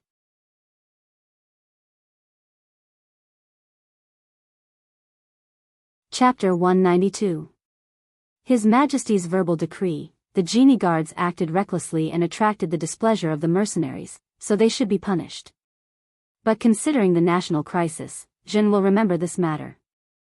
As for the 500,000 taels, Jin will withdraw it from the national treasury first. Later, Jin will slowly deduct it from the genie guards yamen. Also, I hope Lu Gui can learn from this lesson and control his subordinates well. Don't do things that are not beneficial to the country. With a serious face and warning tone, Ru Zhu reprimanded Lu Gui on behalf of the emperor. Finally, there was a result, and it was the compensation method he had thought of. LV Gui breathed a sigh of relief in his heart. He was not worried about being reprimanded at all. This matter was originally the emperor's idea. He was just taking the blame on behalf of others. Nothing would happen.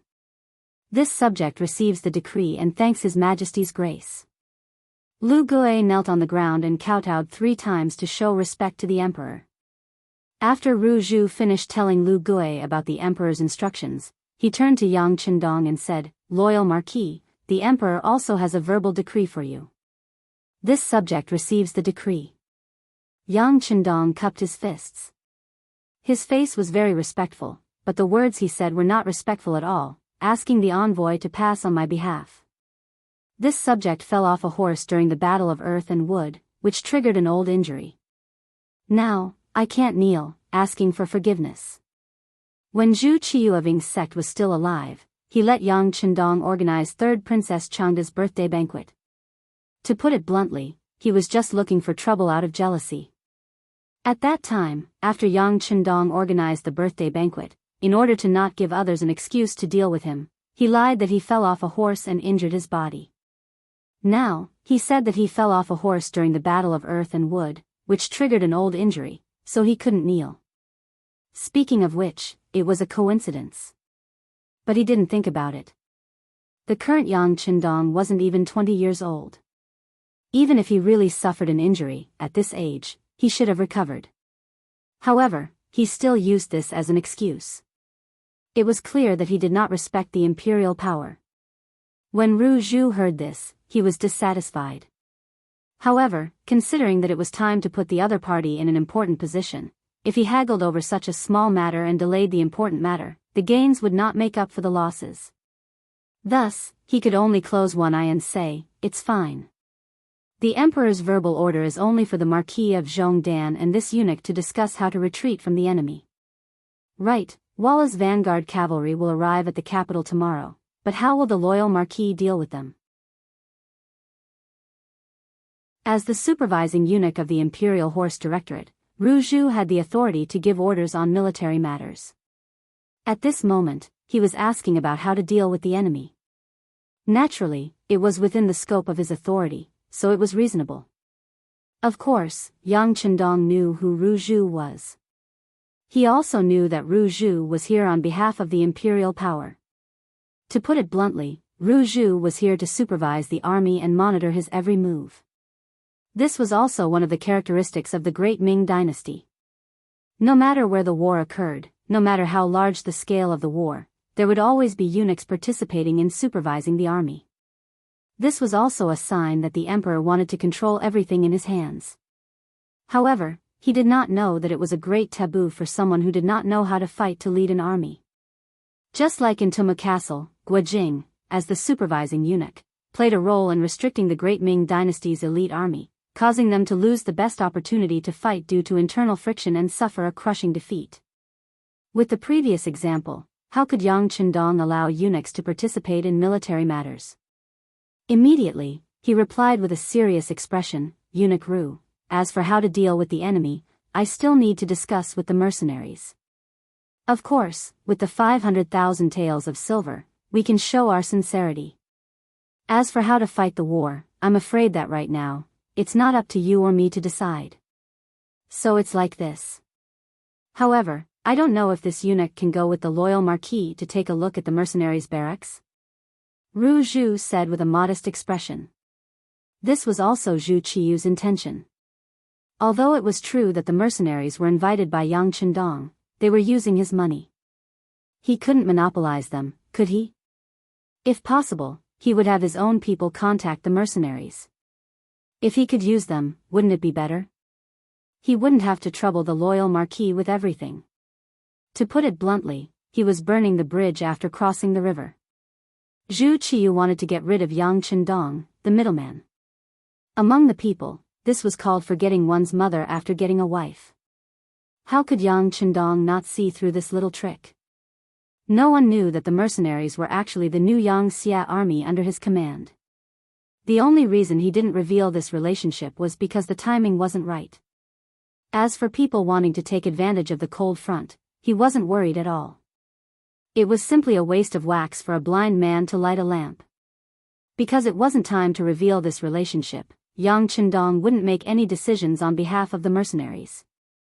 Instead, he said to Ru Zhu with a smile, Eunuch Ru wants to go to the mercenaries' barracks to take a look. Marquis naturally welcomes you. However, I can't make the decision on their side.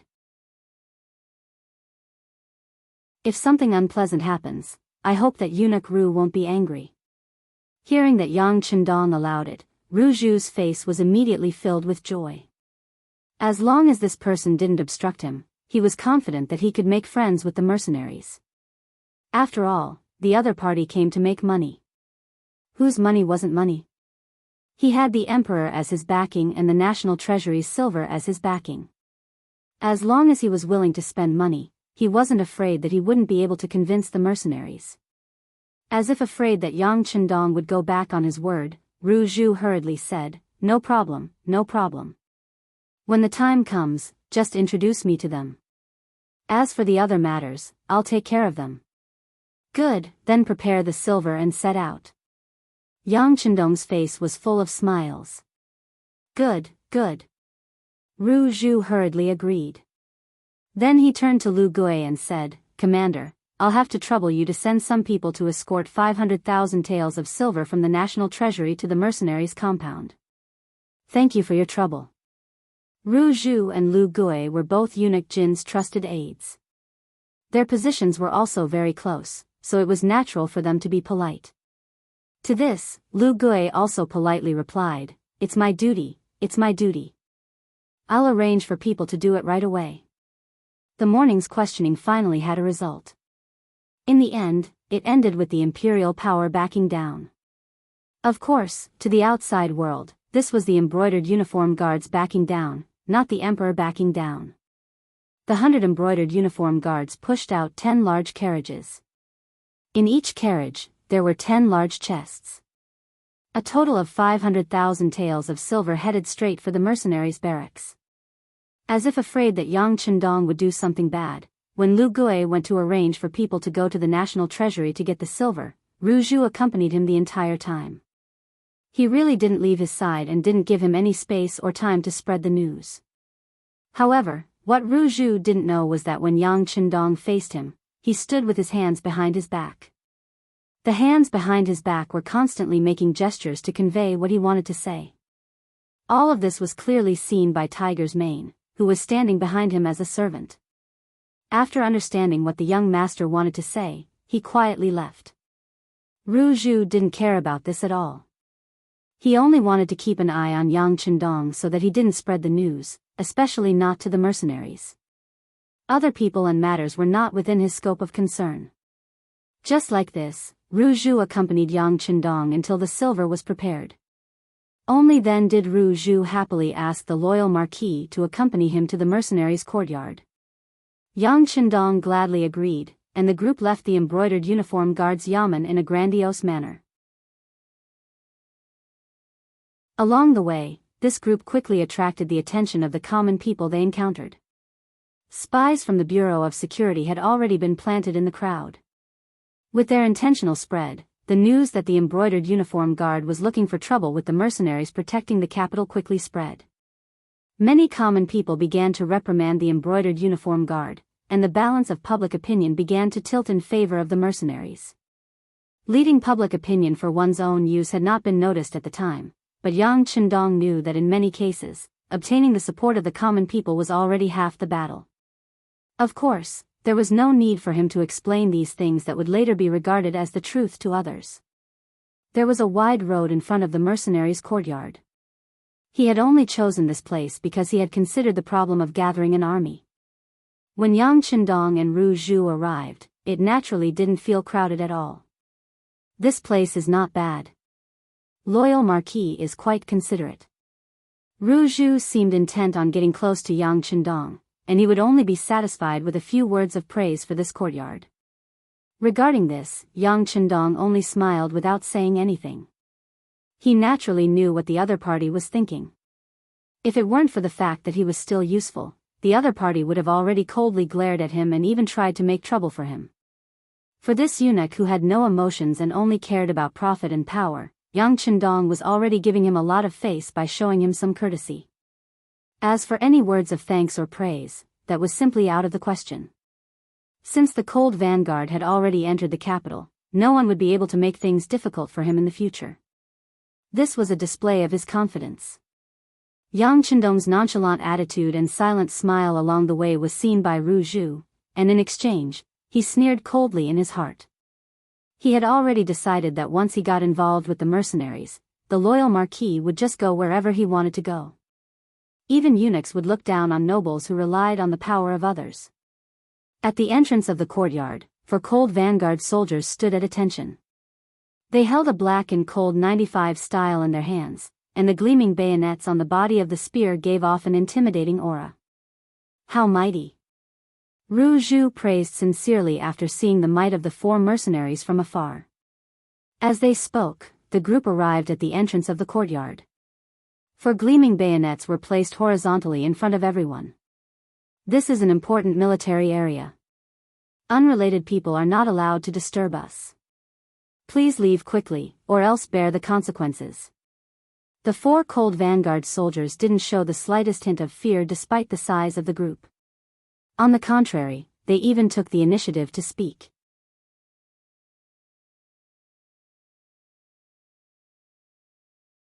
Chapter 193.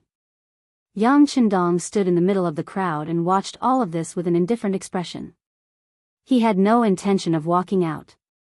He had not come into contact with the cold front for a long time.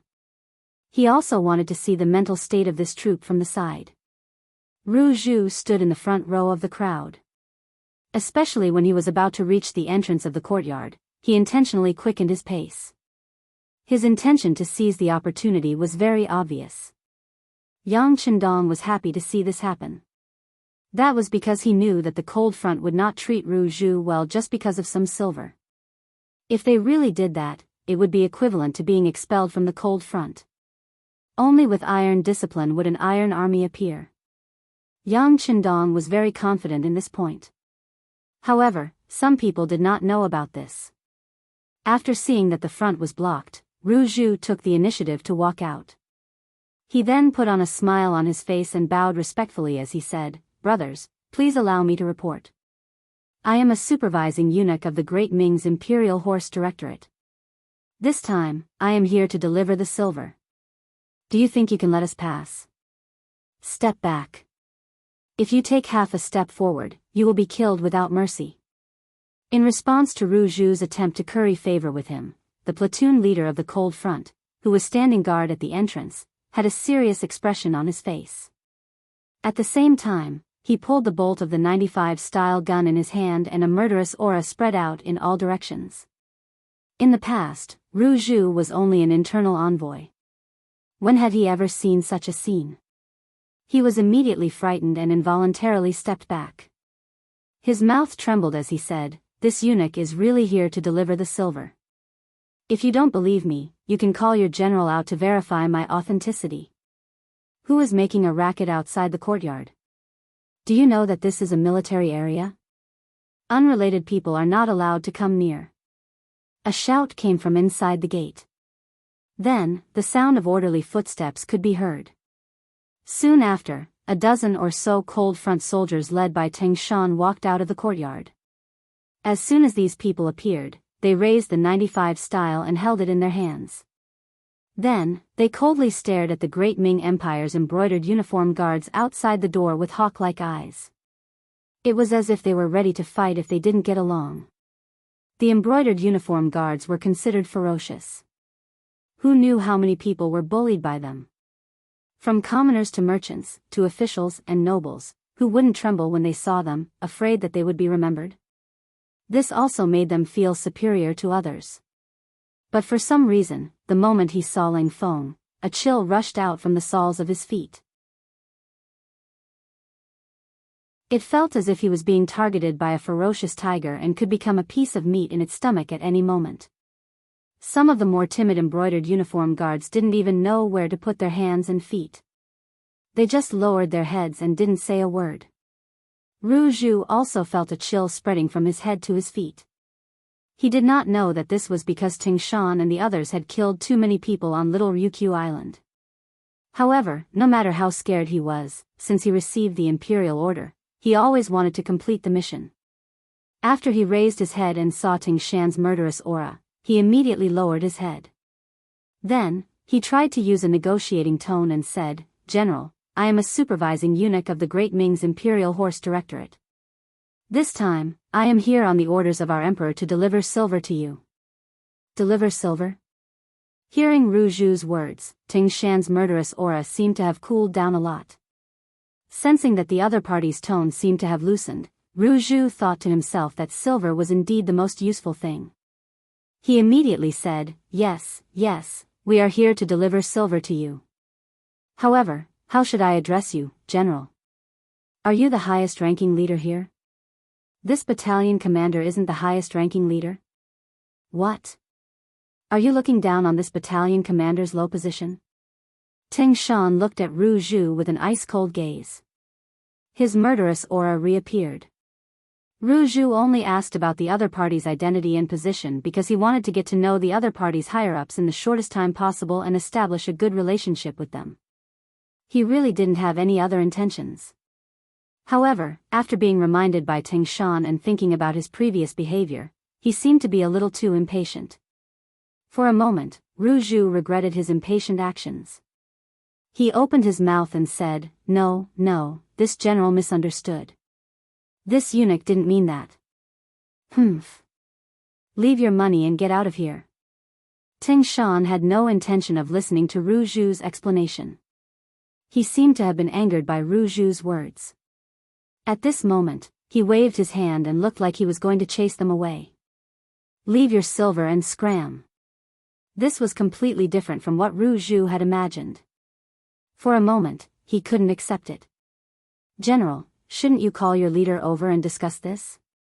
Bang, bang, bang, bang, a series of gunshots rang out, and the tiles on the roof of the house opposite the courtyard were broken into countless pieces. Then, the tiles fell from above, raising waves of dust.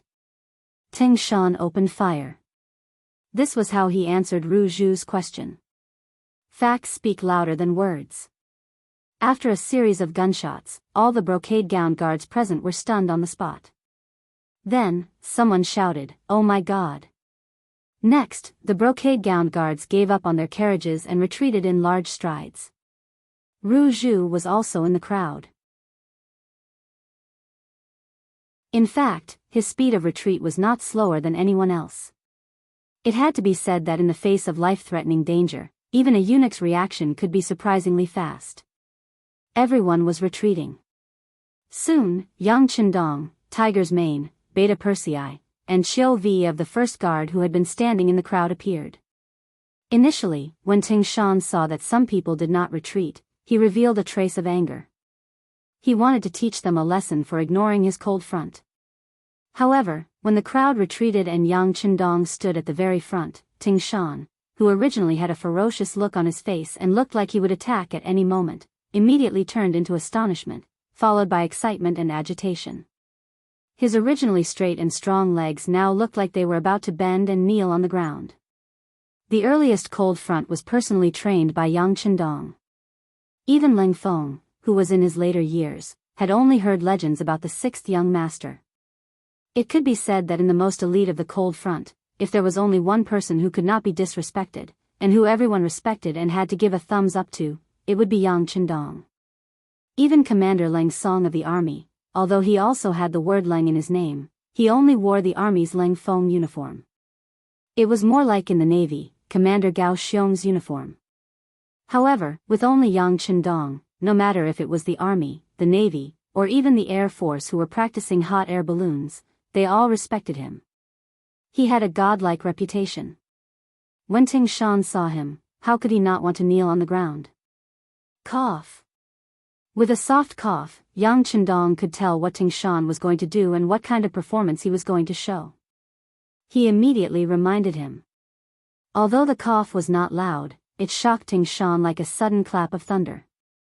When he saw Commander Ru and a group of Imperial guards looking at him from the corner of his eyes, he finally remembered where he was and what kind of situation he was in. Ting Shan forcefully put away his thoughts of kneeling and bowing to Yang Qindong. Then, he made a gesture of inviting him in. Following Ting Shan's action, all the cold front soldiers standing on both sides of him straightened their bodies as if they were soldiers waiting for the king to inspect them. Some of these cold front soldiers were personally trained by Yang Qindong, some of their military ranks were taught by the sixth young master, and some of them did not know Yang Qindong. However, this did not stop them from expressing their respect for the young master. He really wanted to say something to these brothers, even if it was just to pat them on the shoulder and give them some encouragement. However, Yang Qindong knew that this was not the time to do this. If he appeared too close to the mercenaries, it would be hard to avoid suspicion. This would not be beneficial to his next plan. With his back facing Commander Ru and the others, Yang Qindong could only smile at these cold front soldiers. However, this smile was like the sun in the cold winter, making these brothers feel a warmth from the bottom of their hearts. At this moment, their hearts were beating rapidly. This was the godlike sixth young master, and he was smiling at them.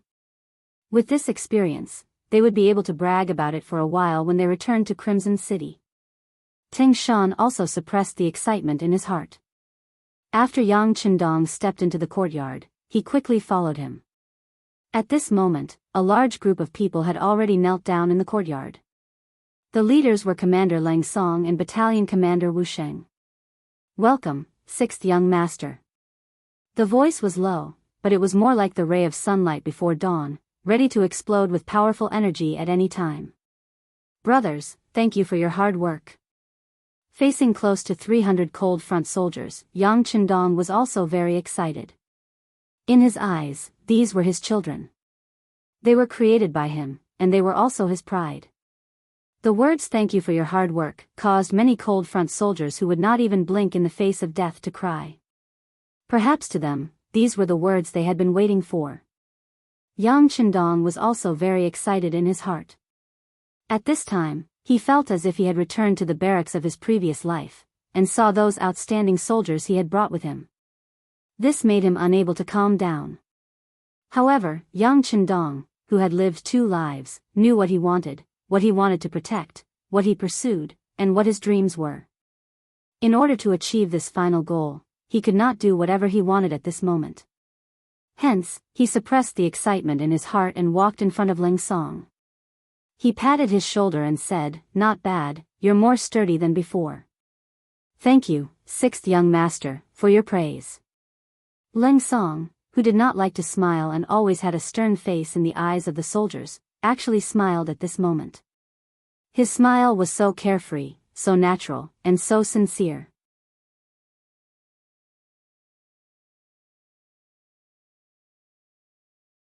Chapter 194. He walked up to Ting Shan, who had just returned to his unit, and lightly nodded. Extending a hand, he smoothed out Ting Shan's uniform. "Very good. You're much more spirited than before." "Thank you, 6th young master, for your praise," Ting Shan replied in a low voice, suppressing his excitement. Taking another step forward, Yang Qindong arrived in front of Wu Sheng. Extending his right hand, he formed a fist and punched Wu Sheng's chest. "Very good. I heard that you've worked very hard. Now that you're a battalion commander, keep it up." Wu Sheng did not complain after being punched. On the contrary, he excitedly called out, "6th young master, please be at ease.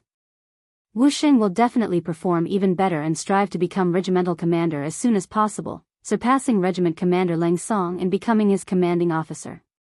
This cry immediately drew laughter from the other members of the Cold Front. One by one, it took him a full hour to greet each of his brothers. He could still call out the names of some of them, but he didn't recognize some of them. However, this didn't stop them from quickly becoming friends and brothers.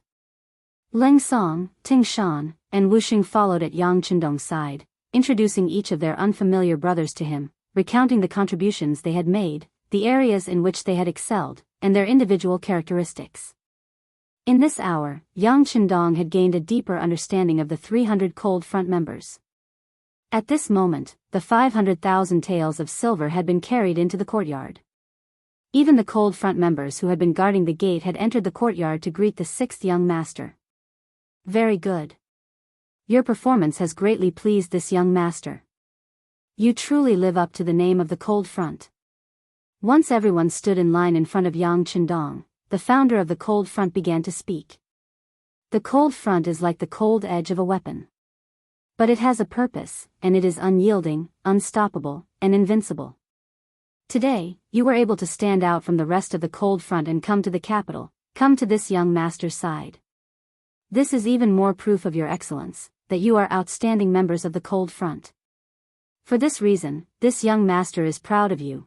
After a round of encouragement, Yang Qindong sensed that the morale of the Cold Front soldiers had risen to an unprecedented level. Yang Qindong's face, which was originally full of smiles, suddenly changed and became much more serious. "I don't care what kind of glorious past you have and what kind of outstanding performance you have. But now, this young master hopes that you can forget everything about the past and face the reality before you again. That is, you will be fighting against 10, 100, or even 1,000 people by yourself. I wonder if you can do it?" "Yes." With a low growl, the veins on the necks of the Cold Front members tightened, as if they would burst at any moment. This was their way of expressing their desire for victory and their confidence in themselves. "Very good. Now, I give the order for those who should rest to rest. The 3 battalion commanders, come with me." Yang Qindong knew that tomorrow's battle would descend, so in order for the soldiers to face the enemy with full energy and vigor, he gave the order for them to rest. With the order to disperse, the 300 Cold Front members left in an orderly fashion. There was not the slightest bit of panic in the process. This was the performance of a true elite force. From this, One could see that the great effort Yang Qindong had put into training them in formation had been effective. Leng Song, Ting Shan, and Wuxing followed Yang Qindong to a secret room deep within the courtyard. Qiu Vi led a group of guards to search the place. After confirming that there was nothing suspicious or dangerous, Tiger's Mane and Beta Persei flanked Yang Qindong on either side. It wasn't that Yang Qindong didn't trust Ling Feng's team, but as a leader, he should have such an imposing manner. It was said that sometimes, distance makes the heart grow fonder. Between a superior and a subordinate, there should be enough distance. Otherwise, if the relationship was too close, there would be a lack of mystery. Naturally, when he wanted to lead them, the words he said would be somewhat discounted. Tiger's Mane and the others' actions were seen by Leng Song and the other two. If it were anyone else who dared to treat them like this, they would have been furious and would have even taken out their weapons to fight. However, this was allowed by the sixth young master, so they did not dare to show the slightest displeasure. Speaking of which, all of this was thanks to Luan Shaochen, Mo Qingyu, and the other political instructors. It was because of the existence of these political instructors that they constantly told the Cold Front members about the brilliance and greatness of the sixth young master. Gradually, everyone began to view Yang Qindong as a god. Because of this, who would dare to disobey his orders? Not to mention disobeying anything, if anyone dared to say anything bad about the sixth young master, who knew how many people would put that person to death in an instant. At this point, even Ling Song, the only regiment commander in the army, did not dare to have any other thoughts or actions. Perhaps a regiment commander's position was already very high, and could be said to be the true commander of the army. But if he dared to say that Yang Qindong was not good, he was afraid that even the brothers who had the best relationship with him would turn against him because of this. This was the power of political instructors. They were able to eliminate the possibility of betrayal from the Cold Front members. Yang Qindong sat at the head of the table. Tiger's Mane then spread out a map that he had already drawn on the table. Yang Qindong pointed at it and said, "Come and see." Outside the courtyard, looking at the closed door, Ru Zhu was not willing to leave like this. Thus, he did not leave. Instead, he stood on the street and waited. However, this wait lasted for more than 2 hours. Fortunately, there was an accompanying eunuch who got a wooden stool for him to sit on. Otherwise, he would not have been able to hold on. Why hasn't the loyal Marquis come out yet? Could it be that something has happened? One of the accompanying embroidered uniform guard Baihu saw that so much time had passed, but there was still no movement from the small courtyard. He could not help but ask suspiciously. "Don't speak nonsense." Ru Zhu's face stiffened, as if he was reprimanding him. However, in his heart, he was thinking that it would be best if something happened to Yang Qindong. If that was the case, the matter of communicating with the mercenaries would fall to him. At that time, he would be able to reap a lot of benefits. The greater the hope, the greater the disappointment. Just as Ru Zhu was thinking about this, the door suddenly opened. Yang Qindong, dressed in green, walked out in large strides. As soon as Yang Qindong appeared, Ru Zhu's eyes were fixed on him. He wanted to see if there would be any important figures from the mercenaries coming out to see him off. If that was the case, he could take the opportunity to say a few words and get familiar with them first. Unfortunately, only Yang Qindong and his servants came out. Not a single mercenary came out to see them off. This caused Ru Zhu's face to be filled with disappointment. However, what he did not know was that the disappointment was yet to come. After Yang Qindong walked out of the courtyard, he directly came to Ru Zhu and said with a serious expression, "Eunuch Ru, I have already tried my best to communicate with the mercenary generals. However, they did not agree to a eunuch being in charge of the army. They also said that since they have received the money, they naturally would not let the Walla army take the capital." After saying this, Yang Qindong shrugged his shoulders, looking as if he was powerless. Ru Zhu felt as if he had been struck by lightning. He was frozen in place for who knew how long before he came back to his senses. At this time, Yang Qindong had already walked past him, heading in the direction of the immortal abode with his servants. "Wait a moment, Marquis Yang. What is going on here?" The imperial supervisor has always been in the Great Ming Dynasty. Why are they making an exception now? I don't think this will work, Ru Zhu said with a face full of unwillingness. He had already patted his chest in front of the emperor and Jining, saying that he would use the war as an opportunity to establish a good relationship with the mercenaries. He would also do his best to obtain a few new firearms, providing the best specimens for the Great Ming Dynasty's development. But now, even his authority to supervise the army had been taken away. Didn't that mean that this wish could no longer be fulfilled? Yang Chendong stopped in his tracks when Ru Zhu called out to him. He suddenly turned around and said, "Eunuch Ru, you said that this is the law of the Great Ming Dynasty, but these people do not belong to the Great Ming, so they do not need to follow it. Of course, if Eunuch Ru is not satisfied, you can ask them yourself. However, if you provoke their displeasure, then you will have to take responsibility for the consequences. Right, I must remind you that the vanguard cavalry of the Walla will arrive tomorrow.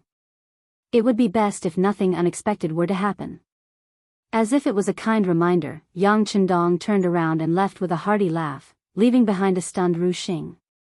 He was filled with unwillingness and resentment. Of course, he wanted to do as Yang Chendong said and ask the mercenaries about the Great Ming Dynasty's rules. However, after the embroidered uniform guard's reckless actions last night, he didn't dare to do that again. What if he really angered them and they demanded money again? He had already paid 500,000 taels.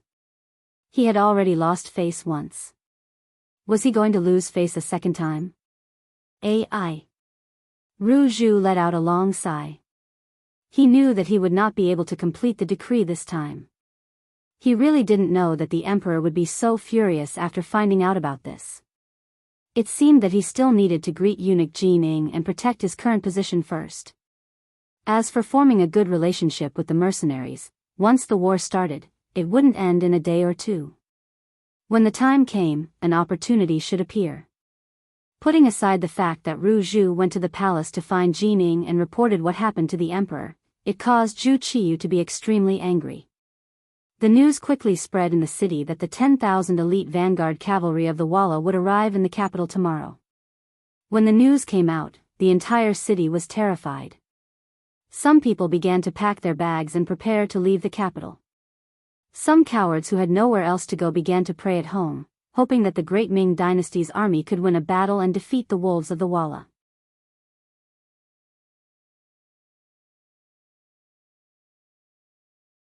Chapter 195. The capital, which had just regained its peace due to the low price of rice, was once again bustling with activity. In the immortal abode, the girls were also affected. They all came over to ask Yang Chendong, who was practicing calligraphy, what was going on outside. Why was the commander still so calm when the battle was about to begin? Yang Chendong had unknowingly become obsessed with writing. In his last life, he had been running all over the place to complete missions. How could he possibly find the time to compose himself and write? Now that he finally had the time and opportunity, he naturally had to put in some effort. At the very least, when he inscribed words for someone in the future, they wouldn't look too bad. Sixth brother, sixth brother. A series of feminine voices came from outside the study. Yang Chendong, who was in the middle of writing, sighed softly. He knew that his plans to practice calligraphy today had been dashed. He only had 4 women, and it was already so lively. He really didn't know what it would be like with the addition of other women in the future. At this moment, Yang Chendong suddenly missed the old Yang clan residence in Jianghu Manor. Back then, he could really do whatever he wanted, and no one would bother him. While Yang Chendong was still reminiscing about the old days, Hu Yan and the other 3 girls ran in. As soon as they saw Yang Chendong still holding the pen, they immediately surrounded him, and for a while, they kept asking him questions. Yang Chendong couldn't tell who was asking what, but he had a rough idea of what was going on. The 4 women all wanted to know if they could defeat the Walla cavalry tomorrow. That was the cavalry that had defeated Ing Zong and Shi Heng. They were all worried for Yang Chendong. Well, your husband knows what you are worried about. How about this? Tomorrow, all of you will put on makeup and go to the battlefield with Lulang. What do you think? Yang Qindong suddenly raised his voice and said something that shocked the four women. Since ancient times, it had been an ironclad rule that men should fight on the battlefield and women should stay at home. Apart from Hua Mulan and the female generals of the Yang clan, very few women were allowed to fight on the battlefield. However, Yang Qindong just had to make this request. How could these women not be shocked? Lu Lang, are you okay? Can we go to the battlefield too? Hu Yan's face was filled with disbelief. At the same time, her face was flushed red. Obviously, this proposal had touched her nerves and made her begin to yearn for it. Of course, I've already prepared your clothes. I borrowed them from the mercenaries and put them in your room. Take them and see if they fit you. Yang Qindong's eyes were as clear as a spring, and his face was full of love. When the four women heard this, they immediately ignored Yang Qindong and walked towards their rooms. After a short while, the four girls in camouflage uniforms returned to Yang Qindong. They were also in camouflage uniforms. When the four women wore the custom-made camouflage uniforms, their graceful figures were immediately highlighted. They actually had such a temperament and were so different from the rest. Hu Yan and the other two women looked at each other and chattered non-stop. Only Qiao Yin, who knew the truth, kept smiling. She knew that these clothes were not borrowed at all. They had already arranged for the garment factory in Crimson City to make them according to the women's figures. At that time, the concept of men being superior to women was very serious. Even the few men who loved their wives would be called a lioness from Hedong. Sometimes, these men had to worry about other people's opinions and do some things that hurt women. Only Yang Qindong really doted on his women. When he did things, he did not care about other people's opinions and thoughts. While the women were satisfied with the military uniform, they were even more satisfied with Yang Qindong's attitude towards them. This was what made them happy. Seeing the four women slowly calm down from their excitement, Yang Qindong smiled and said, "These clothes are not for you to wear for free. There is a mission." "Ah. There is a mission? What mission?" When Hu Yan and the other two women heard that there was a mission, their breathing became a lot more rapid. They even wondered if Lu Lang really wanted them to go to the battlefield. But what could they do without the strength to truss a chicken? The four women looked at him suspiciously. Yang Qindong chuckled and said, "What are you thinking? How can I be willing to let you fight the enemy? Your task is to record the most wonderful scene on the battlefield, then go back and edit it into a program for more people to watch, and completely spread the glorious image of Lu Lang." Yang Qindong said very arrogantly.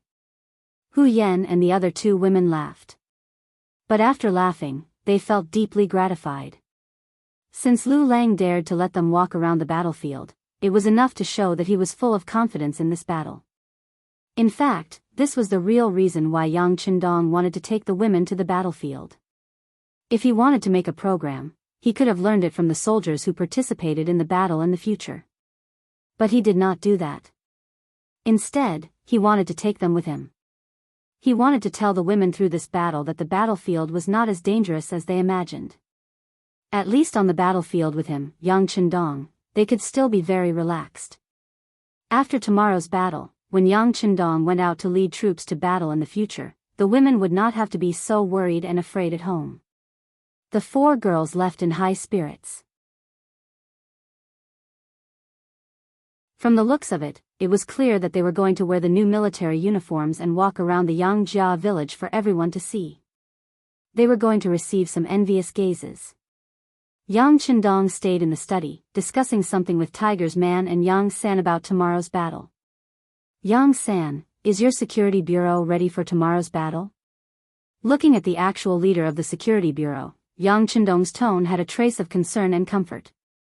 "Young master, please rest assured that everything is ready. I promise not to let irrelevant people near the gate." Yang San replied respectfully and confidently. "Very good, this battle must be fought with a sense of mystery. You all remember, as an opponent, the less they know about your methods, the more they will be afraid of you.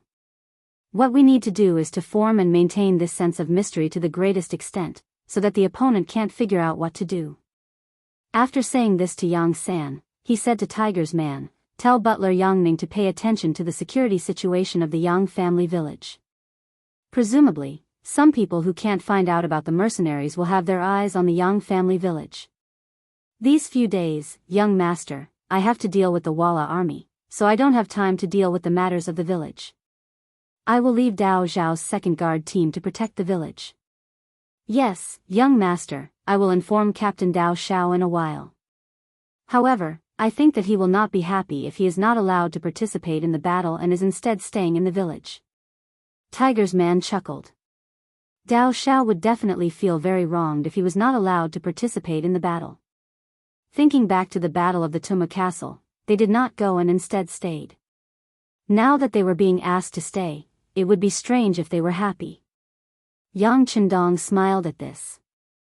"Tell Dao Xiao that the division of tasks is different, but they are all equally important. Tell him not to be arrogant and impatient.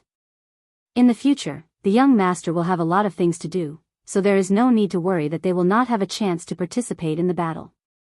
Yang Chendong was preparing for tomorrow's battle, and he was full of confidence.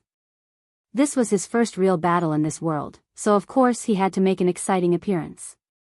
In comparison, there was another army that was also full of confidence heading towards the capital.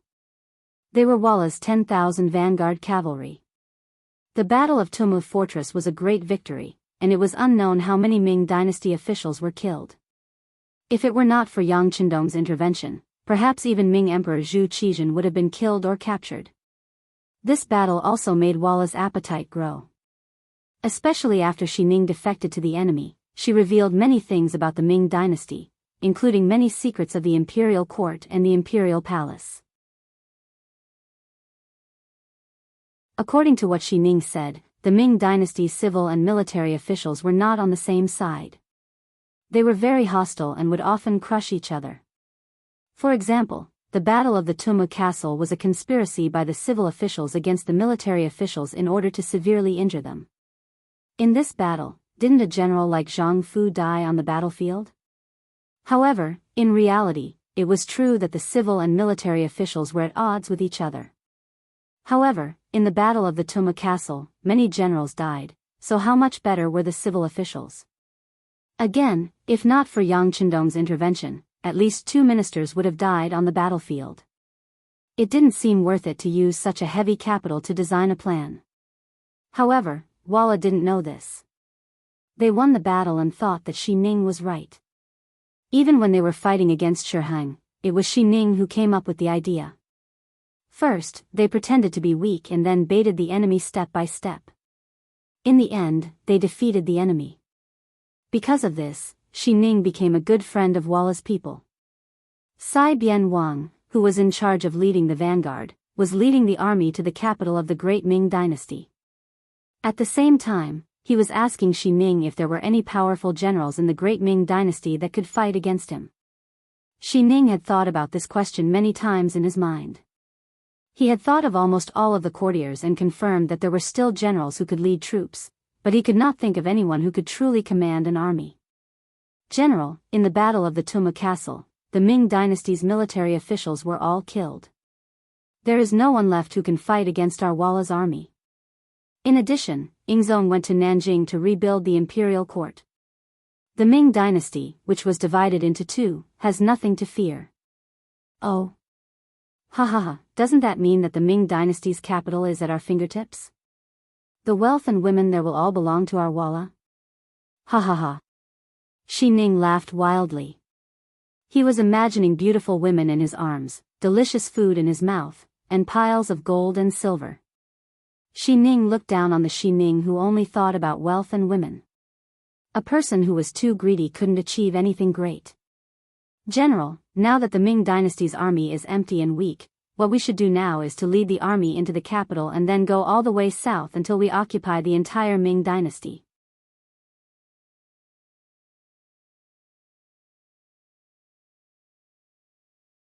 Chapter 196. Yes, brother Xi Ning is right. But this matter still requires big brother Yeshen's decision. I think it's better to enter the capital first. The competition king chuckled.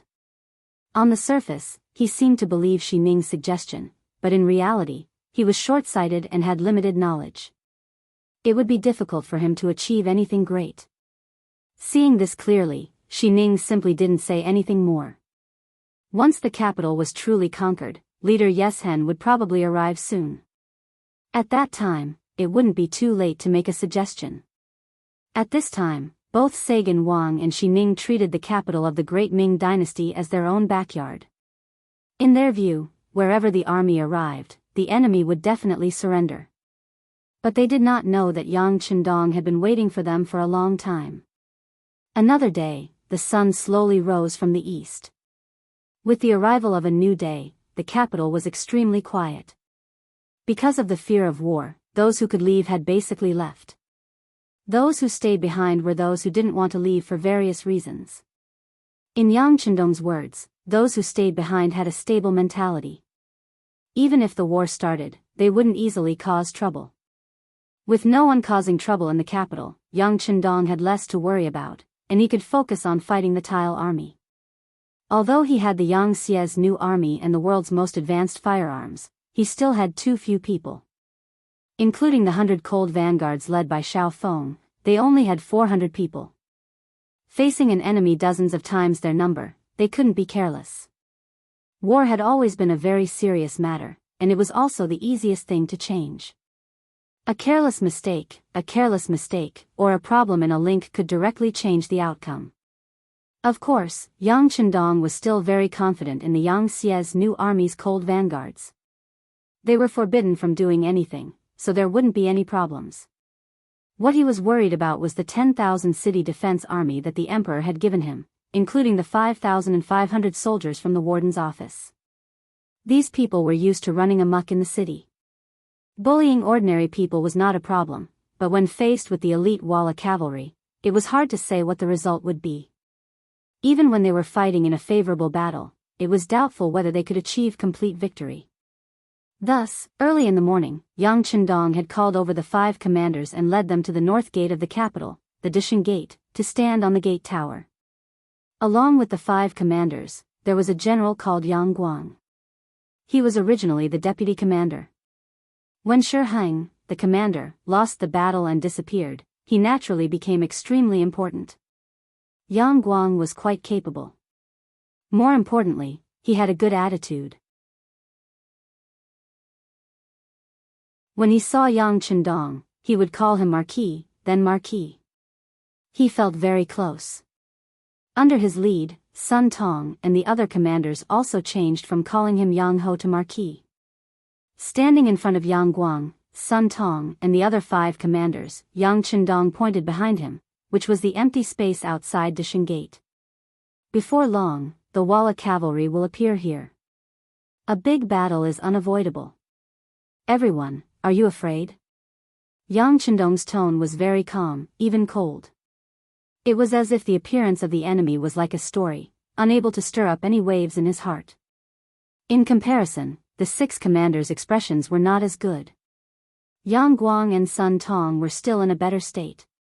At least they could still stand up straight.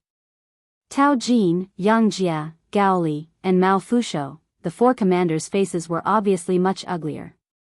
If one looked carefully, their legs were trembling. In this month, the morning in the capital was not hot, but it was far from cold.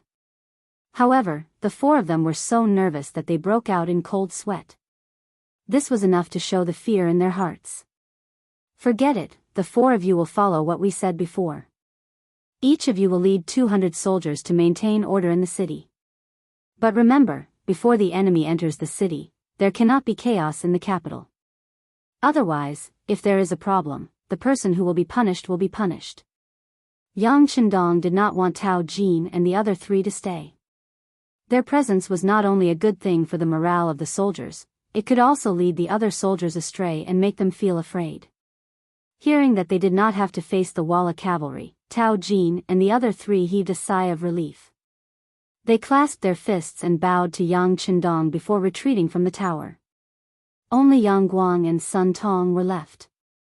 Yang Chendong said, "Vice Commander Yang, you are in charge of leading 5,000 cavalry to remain under the Dishan Gate. When the time comes, when I give the order, lead the army out of the city in pursuit. Remember, without Marquis's order, you are not to attack. Also, when you leave the city, do not go too far. 10 li is the limit. If you exceed this distance, immediately retreat. Do you understand? Yang Guang, who was called out, was confused. From Yang Chendong's words, he was leading the cavalry out to chase after the enemy. Did he not need to fight a battle? If he did not fight, how could he be sure that the enemy would escape? If they did not escape, how could they chase after them? But while he was confused, military orders were like mountains. Yang Chendong was the commanding general personally appointed by Zhu Qiyu. Since there was a military order, he only needed to follow it. Yes, please rest assured, Marquis. I will definitely act according to your orders. After saying this, Yang Guang clasped his fists and left to make preparations. 5,000 strong horses. This was a number that had been gathered after searching the city for a long time. It was also one of the strongest forces in the capital that everyone could see. Yang Guang also left, leaving behind Sun Tong, the commanding general, standing there with his chest puffed out and his head raised. He also had an imposing aura. In history, Sun Tong had chosen to rely on Jining. He had a glorious time, but in the end, his ending was very tragic. After understanding this part of history from the book, Yang Chendong realized that this person still had some ability. As long as he was guided well, he would become a good general. Thus, he intended to train him and keep him by his side. Commander Sun, I'll leave the remaining 4,000 people in the warden's office to you. They are all placed above the Dishan Gate. You have to give people the impression that there are soldiers everywhere. Can you do it? Facing Sun Tong, Yang Chendong gave him his task. Please rest assured, Marquis. I will definitely do a good job, Sun Tong replied in a loud voice, but in reality, he was already very confused. What did the loyal Marquis mean? Was he only leading soldiers to guard the city gates? Did he not need to send people to meet the enemy outside the city? It seemed that he was going to passively defend the city, but he didn't know if he would be able to do so. Sun Tong went to make arrangements, his mind filled with confusion. Just as he was wondering if he would have to rely on the city gate towers to stop Walla's army, a new order came down that left him completely confused. He didn't understand what Yang Chendong wanted to do. The new mission was to close all the gates of the capital except for the Dishan Gate. The only one that wasn't closed, the Dishan Gate, had to be left wide open so that people could walk straight in. He didn't understand why the gates had to be opened. Wouldn't this be allowing Walla's army to enter? It had to be known that cavalry was most proficient in land attacks. If they defended the city gates, they might have a chance of winning. But if they opened the gates and let the people in, wouldn't that mean that they were giving up their advantage? This would only increase the difficulty of defending the city. Sun Tong, who couldn't understand, arranged for people to follow Yang Chendong's orders while ordering his trusted aide to inform eunuch Jin Ing in the palace. The wheels of history were so similar. In his previous life, he had relied on Jin Ing, and in this life, he was going to follow the same trend. In the palace, all the officials were summoned to the court. Compared to the usual court meetings, all the officials had lost the mood to submit memorials today. Zhu Qiyu sat on the dragon throne, but no matter how big the dragon throne was, it didn't seem to be able to calm him down. As if he was on pins and needles, he would move his butt from time to time, vividly displaying his anxiety. In reality, he couldn't help but worry. If the capital fell, it would be the end of his reign as emperor. He would become the second emperor after Zhu Qiyu to be defeated by Walla, becoming a disgrace in the history of the great Ming dynasty. Whether he would become a lofty emperor, a prisoner, or even a dead man all depended on how this battle to defend the capital was fought. Unlike in history, Yu Qian, the assistant minister of the Bureau of Military Personnel, was no longer present. Under Yang Chendong's guidance, they did not engage in battle with Walla's army on the outskirts. After Shi Hang's defeat, all the pressure was focused on the Victory Gate. That place would decide the final outcome of this battle. Reporting. Just as Zhu Qiyu's face was still filled with apprehension, the soldier sent by Sun Pao arrived outside the throne room. Enter the hall. Ji Ning, who was standing next to Zhu Qiyu, was also concerned about the outcome of this battle. This time, he didn't wait for the emperor to agree before shouting out orders. At this moment of life and death, no one was thinking about whether Ji Ning had overstepped her authority. Everyone was thinking about whether there would be a result in front of them. Was it a victory? Or had they lost? The soldier was allowed to enter, so he lowered his head and walked into the hall. Soon after, he dropped to his knees and loudly reported, "Marquis of Loyalty has ordered the victory gate to be opened. Deputy Commander Yang Guang has led 5,000 cavalry to lie in wait within the city. Commander Sun Tong has led 4,000 some soldiers to guard the gate tower of the victory gate." What? As the soldier finished explaining the situation at the gate, the imperial court instantly grew rowdy. How could they possibly open the gate? The Walla cavalry are most skilled in charging formations. The tall walls are our only support. Abandoning the gate tower to defend is simply avoiding our advantage. Minister of War Yi Ming loudly proclaimed in order to show off his erudition. That's right, that's right. Marquis of Loyalty's actions are truly inappropriate, the other officials began to jeer. Enough. The Minister of Rights, Hu Chang, was so angry that his lips trembled as he roared when he saw that the imperial court had turned into a pot of porridge. They were actually acting like commoners on the street.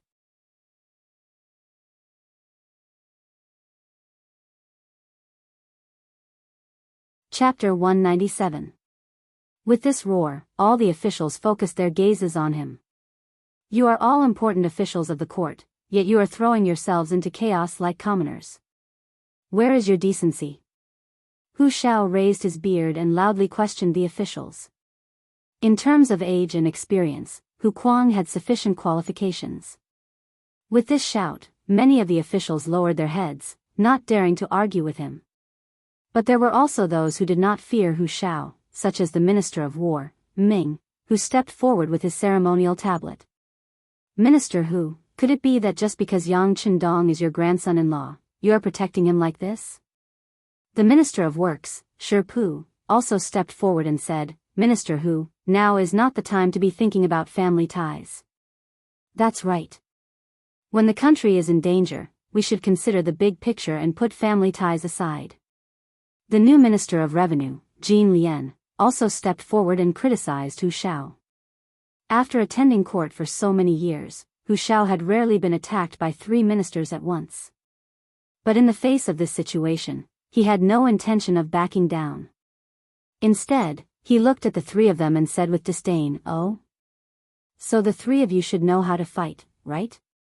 If that's the case, why didn't you step forward to shoulder the heavy burden when His Majesty was selecting great generals?" This. The Minister of War, Yi Ming, blushed at Hu Zhao's words. He knew that he was the one who should step forward to shoulder the burden, but he did not have the confidence to do so. Now that Hu Shao had said this, he was clearly attacking him. Minister Hu, we are talking about the matter of the victory gate opening without attacking. Please don't change the topic, okay? Could it be that Yang Chendong has already surrendered to the Walla, and as his grandfather, you will also benefit from it? Is that why you are speaking up for him? Yi Ming's attack touched on what everyone was most worried about. For a moment, the expressions of many officials changed. Even Zhu Qiyu, who sat on the dragon throne, turned ghastly pale. If what Minister Yi Ming said was true, then wasn't he handing the capital over to the enemy? Minister Yi, please conduct yourself with dignity. Seeing that the emperor and all the ministers were moved by Yi Ming's words, Hu Shao roared with a face full of anger, "Does Minister Yi have any evidence for what he said?" Evidence? Of course not, but why is the city gate open? Yi Ming couldn't help but gloat when he saw Hu Shao getting angry. Originally, he wasn't even a third-rank official, but because of Zhu Qiyu's appreciation, he was given the position of Minister of War and became a second-rank official of the Great Ming Dynasty. But even so, he knew that some of the more experienced old officials still didn't like him. Now, he could say that minister who was speechless. In the future, no one would dare to look down on him in court. Hu Xiao was an old official of several dynasties and had seen many storms. How could he be stumped by a new noble, Yi Ming? Hearing that the other party had no evidence, he couldn't help but sneer and ask, since there is no evidence, Yi Daren's words just now are suspected of framing. The contempt in Hu Xiao's eyes was very obvious when he didn't even call him minister and changed to lord. Yi Ming's face immediately turned ugly when he heard Hu Xiao's words. But before he could think of a counterattack, Hu Xiao continued, during this period of time, who doesn't know that the loyal marquis has bought a lot of property in the capital? Let me ask you, if he didn't have absolute confidence in defending the capital, why would he do this? This might be because he wants to calm the people. Besides, if he has already colluded with Walla, I believe that when the foreign race enters the capital, they won't touch his property, right? Yi Ming didn't know how to answer the question, so he simply gauged the heart of a gentleman with the yardstick of a petty person. Huh, what a joke. This is simply your excessive conjecture. Presumably, the emperor and the officials already knew what kind of person Walla was. He was simply a group of insatiable people.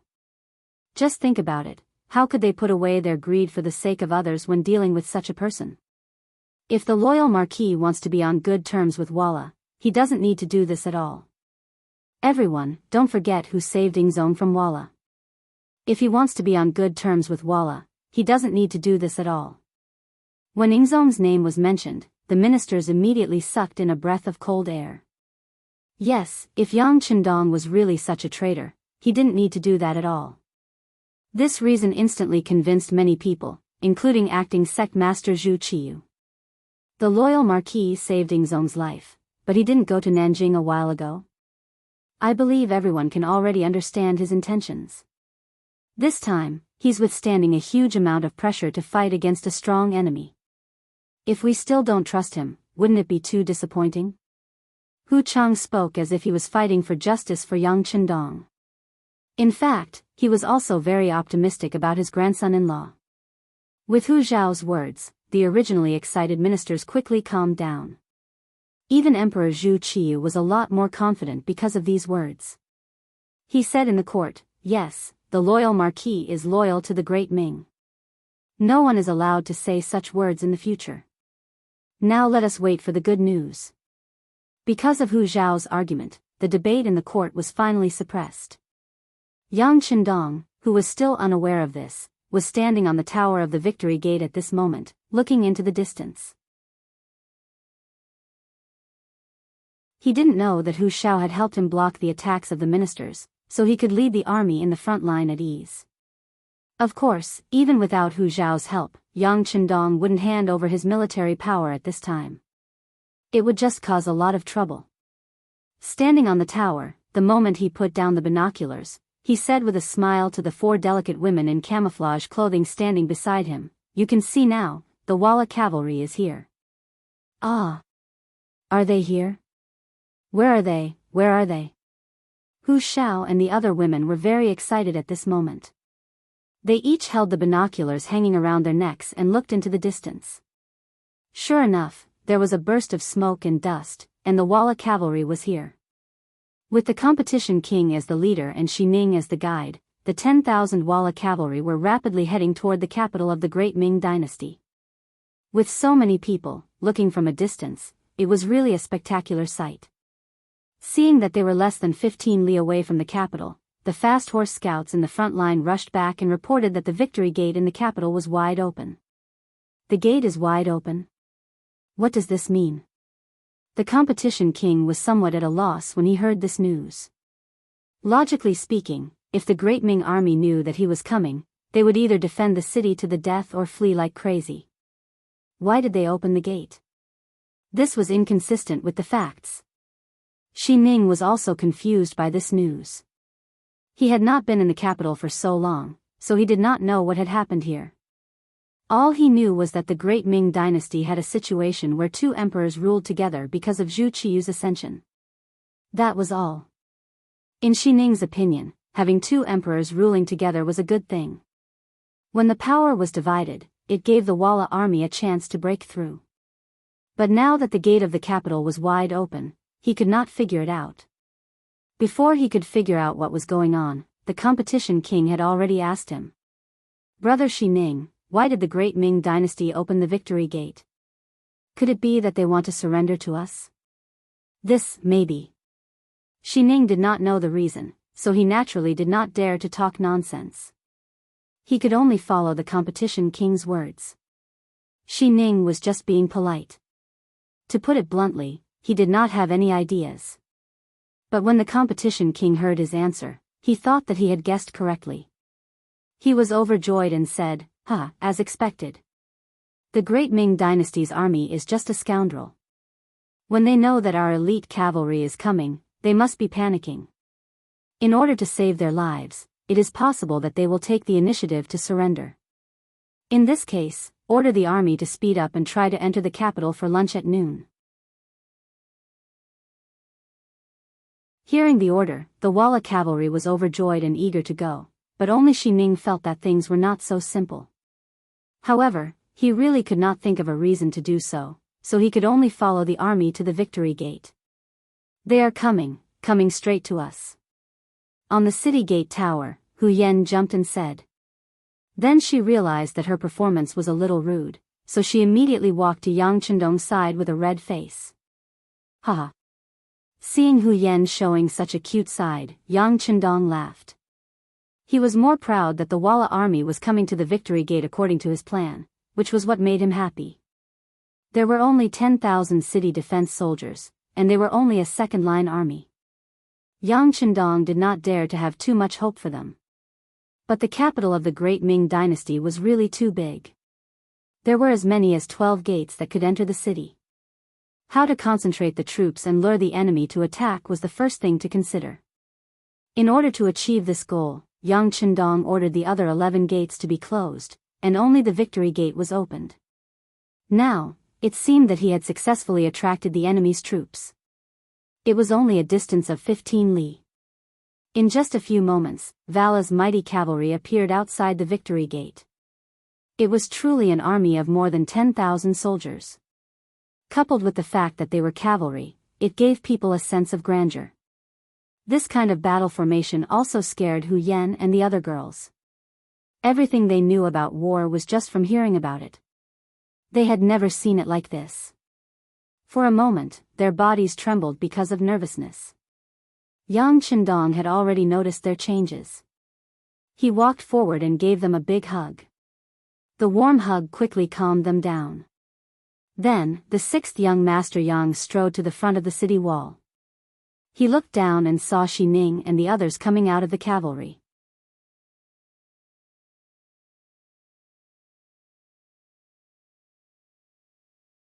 Chapter 198. It was originally Xining's idea to take the initiative to come out. In his eyes, the great Ming dynasty was already finished. They would only have a bright future if they followed Walla. What he needed to do now was to perform well before everything was set in stone and gain more capital so that he could gain more benefits in the future. That was what he needed to do now. Therefore, when the army was 300 steps away from the gate, he took the initiative to ask to be the vanguard and talk to the great Ming Empire's garrison to see if they could enter the city without shedding any blood. For Xining's request, the king of competition naturally agreed. When the two armies met, there was already danger. If someone wanted to take the initiative to volunteer, how could he not agree? Therefore, Xining came to the victory gate with 2 Walla cavalry soldiers who were protecting him. Xining, who was riding his horse, looked arrogant, but in fact, he was very careful. This could be seen from the fact that he stopped when he was 180 steps away from the gate. He still cherished his life. At that time, the most advanced long-range weapons were firearms and strong bows. However, the effective range of a strong bow was generally about 160 steps. It would lose its original power if it was further away. As for firearms, although they could shoot that far away, they would definitely lose their accuracy. It could be said that 180 steps was a safe distance. Which general is on the gate tower? Can you come out and meet me? I am the vanguard of the Walla army, Xining. As soon as he arrived at the victory gate, Xi Ning's unpleasant voice, which sounded like a male duck's throat, rushed straight to the top of the gate tower. Yang Chengwan was still dressed in cyan. After Xi Ning shouted, Yang Chengwan walked to the gate tower unhurriedly and exposed his body completely. He looked down at Xi Ning and cupped his fists. It turns out to be eunuch Xi. I've been waiting here for a long time. The one who came out was actually Yang Chendong. Xi Ning narrowed his eyes and looked up. Suddenly, a burst of anger rose from the bottom of his heart. His younger brother, Xi Sheng, once had a conflict with Yang Chendong. Not long after that, his younger brother died while performing a mission. Although the report at that time said that his younger brother died because of excessive indulgence in sex with a prostitute called Sai Tianxian, he was unwilling to believe this fact. Xi Sheng could be said to be a veteran in the field of flowers. How could he make such a low-level mistake? His instincts told him that there was something fishy about this matter, and it was very likely that he had been harmed by his enemies. However, because her younger brother and she had offended too many people, it was not easy to find a target. However, he still secretly investigated. Before the results were out, Ingzong, Zhu Qizhen, had already sent him to the battlefield, which led to the current situation. Back then, Yang Chendong was one of the people he suspected. Now that he suddenly saw this person reveal himself, how could he remain calm? At that moment, he coldly snorted and said, "I really can't believe it. Is there no one else in the great Ming dynasty? How could they let a brat greet the Walla's army?" Xi Ning's words clearly implied something, and also expressed her strong dissatisfaction with Yang Chendong. He said that the sixth young master Yang was too young to take on such a big responsibility. As soon as these words came out, Tiger's Mane and the others, as well as Hu Yan and the other girls, were immediately dissatisfied. As the person involved, Yang Chendong was not angry at this time. On the contrary, he said with a smile, "Duke Xi, you flatter me. As the saying goes, the kind of person you are dealing with depends on the kind of person you are dealing with. Just like the Walla who doesn't know what's good for him and doesn't know how to repay kindness, the great Ming dynasty can send the young marquis to deal with him." Hu Yan and the other women covered their mouths and chuckled at his counterattack. First, Xi Ning looked down on Yang Chendong, and then she was ridiculed. It was because the Walla was weak that the great Ming dynasty sent the young marquis of loyalty to greet him. The meaning was that the great Ming dynasty would send the kind of person you are. This is called equality. If you look down on Yang Chendong, then you are actually looking down on yourself. This was clearly Yang Chendong giving her a taste of her own medicine. Hu Yan and the other girls, who had long known that Lu Lang's words were powerful, how could they not feel sad for Xi Ning at this moment? There were not many people in the world who could win against their husband in a war of words. On the city tower, Yang Chendong's words of sarcasm and even abuse made Xi Ning's face turn red and her eyes widen. But before she could make any counterattack, Yang Chendong continued, "Your body, hair, and skin are from your parents. You don't dare to destroy the beginning of filial piety. If you castrate yourself, how will you have the face to see your parents and relatives when you go to the underworld? This is unfilial. Loyal to the country, you have received the kindness of the great Ming dynasty. You should be a person of the great Ming dynasty. Even if you die, you will be a ghost of the great Ming dynasty. However, in order to survive, you ran to the enemy. This is a cruel and unscrupulous act. This is disloyal. You bully the common people and are greedy. Your parents and family were once common people. Once you gained power, you bullied the weak. This is unbenevolent. For your own selfishness, you actually danced with the wolves and wanted to lead the war to the great Ming dynasty, making the common people homeless and living in misery. This is unrighteous. You are disloyal, unfilial, heartless, and unrighteous people. I don't know how you have the face to live in this world." After a series of hearty and incessant curses, Xi Ning's face became more and more unsightly. She felt as if the blood in her body seemed to be churning endlessly, and in the next moment, she would spit it out. Xi Ning's performance was seen by Yang Chendong, but he did not have the slightest intention of stopping. Instead, he raised his voice by a few decibels and continued to shout, "You are a thief. Heaven and earth are witnesses. You are the leader of the thieves." After shouting, Yang Chendong suddenly pointed at Xi Ning with his right hand and said, "If the heavens have eyes, this child should die immediately. He can no longer cause trouble in the world." Pooh! A bullet flew out, following Yang Chendong's finger, and landed right where Xi Ning's heart was. Xi Ning, who was originally angry, only felt a pain in his chest, and then he lost all feeling. With a plop, he fell from the horse to the ground. Everything happened too fast. When the sniper rifle with a silencer was fired, coupled with Yang Chendong's shout, it did not attract the slightest bit of attention from others. What everyone saw was the scene of Xi Ning falling from the horse and hitting the ground after Yang Chendong asked the heavens. Xi Ning was dead. His body was lying on the ground.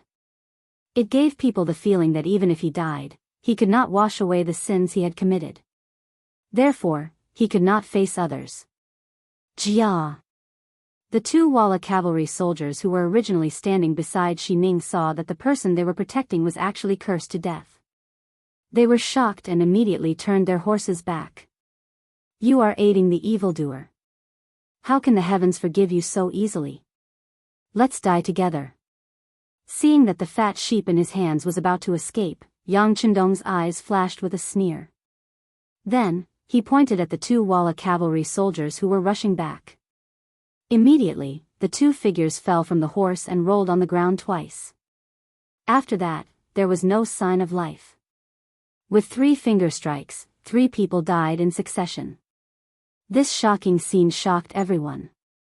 At this time, whether it was the Great Ming soldiers on the city tower or the Walla cavalry soldiers below the city, they all looked up at the sky. They seemed to be looking for the place where the gods were. The gods have shown themselves. After the Walla cavalry 3 steps away from the city wall couldn't find the reason, there was a commotion. Many of the cavalry had already reached out and tightened the ropes of their horses. It seemed that they would retreat at any time. "Don't panic, don't panic."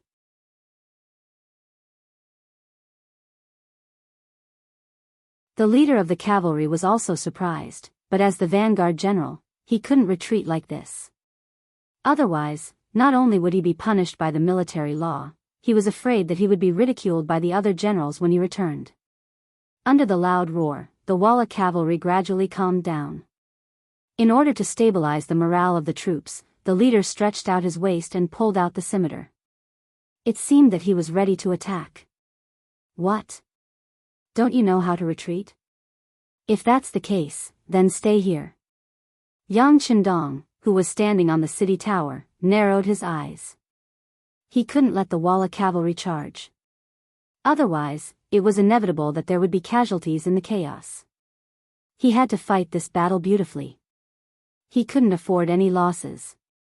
Therefore, when he saw that the leader was about to pull out his scimitar, Yang Chendong pointed his right hand in the air.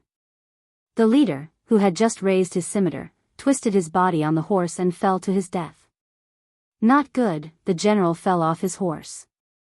The leader was already shot in the forehead and couldn't be saved. A few of his soldiers wanted to get down from their horses to see what happened. On the city tower, Yang Chendong pointed his finger again. The 5 Walla cavalrymen who had just dismounted fell to the ground one by one and died. "Ah! It's really a god. Run!" Under the continuous deaths, the Walla cavalry was agitated by the scene in front of them. They were surrounded by a deep sense of fear. It was as if they were afraid that they would be the next one to be pointed at. The cavalrymen in the front row all turned their horses around. The Walla cavalry suddenly became chaotic. With the death of the leader, there was no commanding general and no unified military order. The consequences of this chaos were very serious.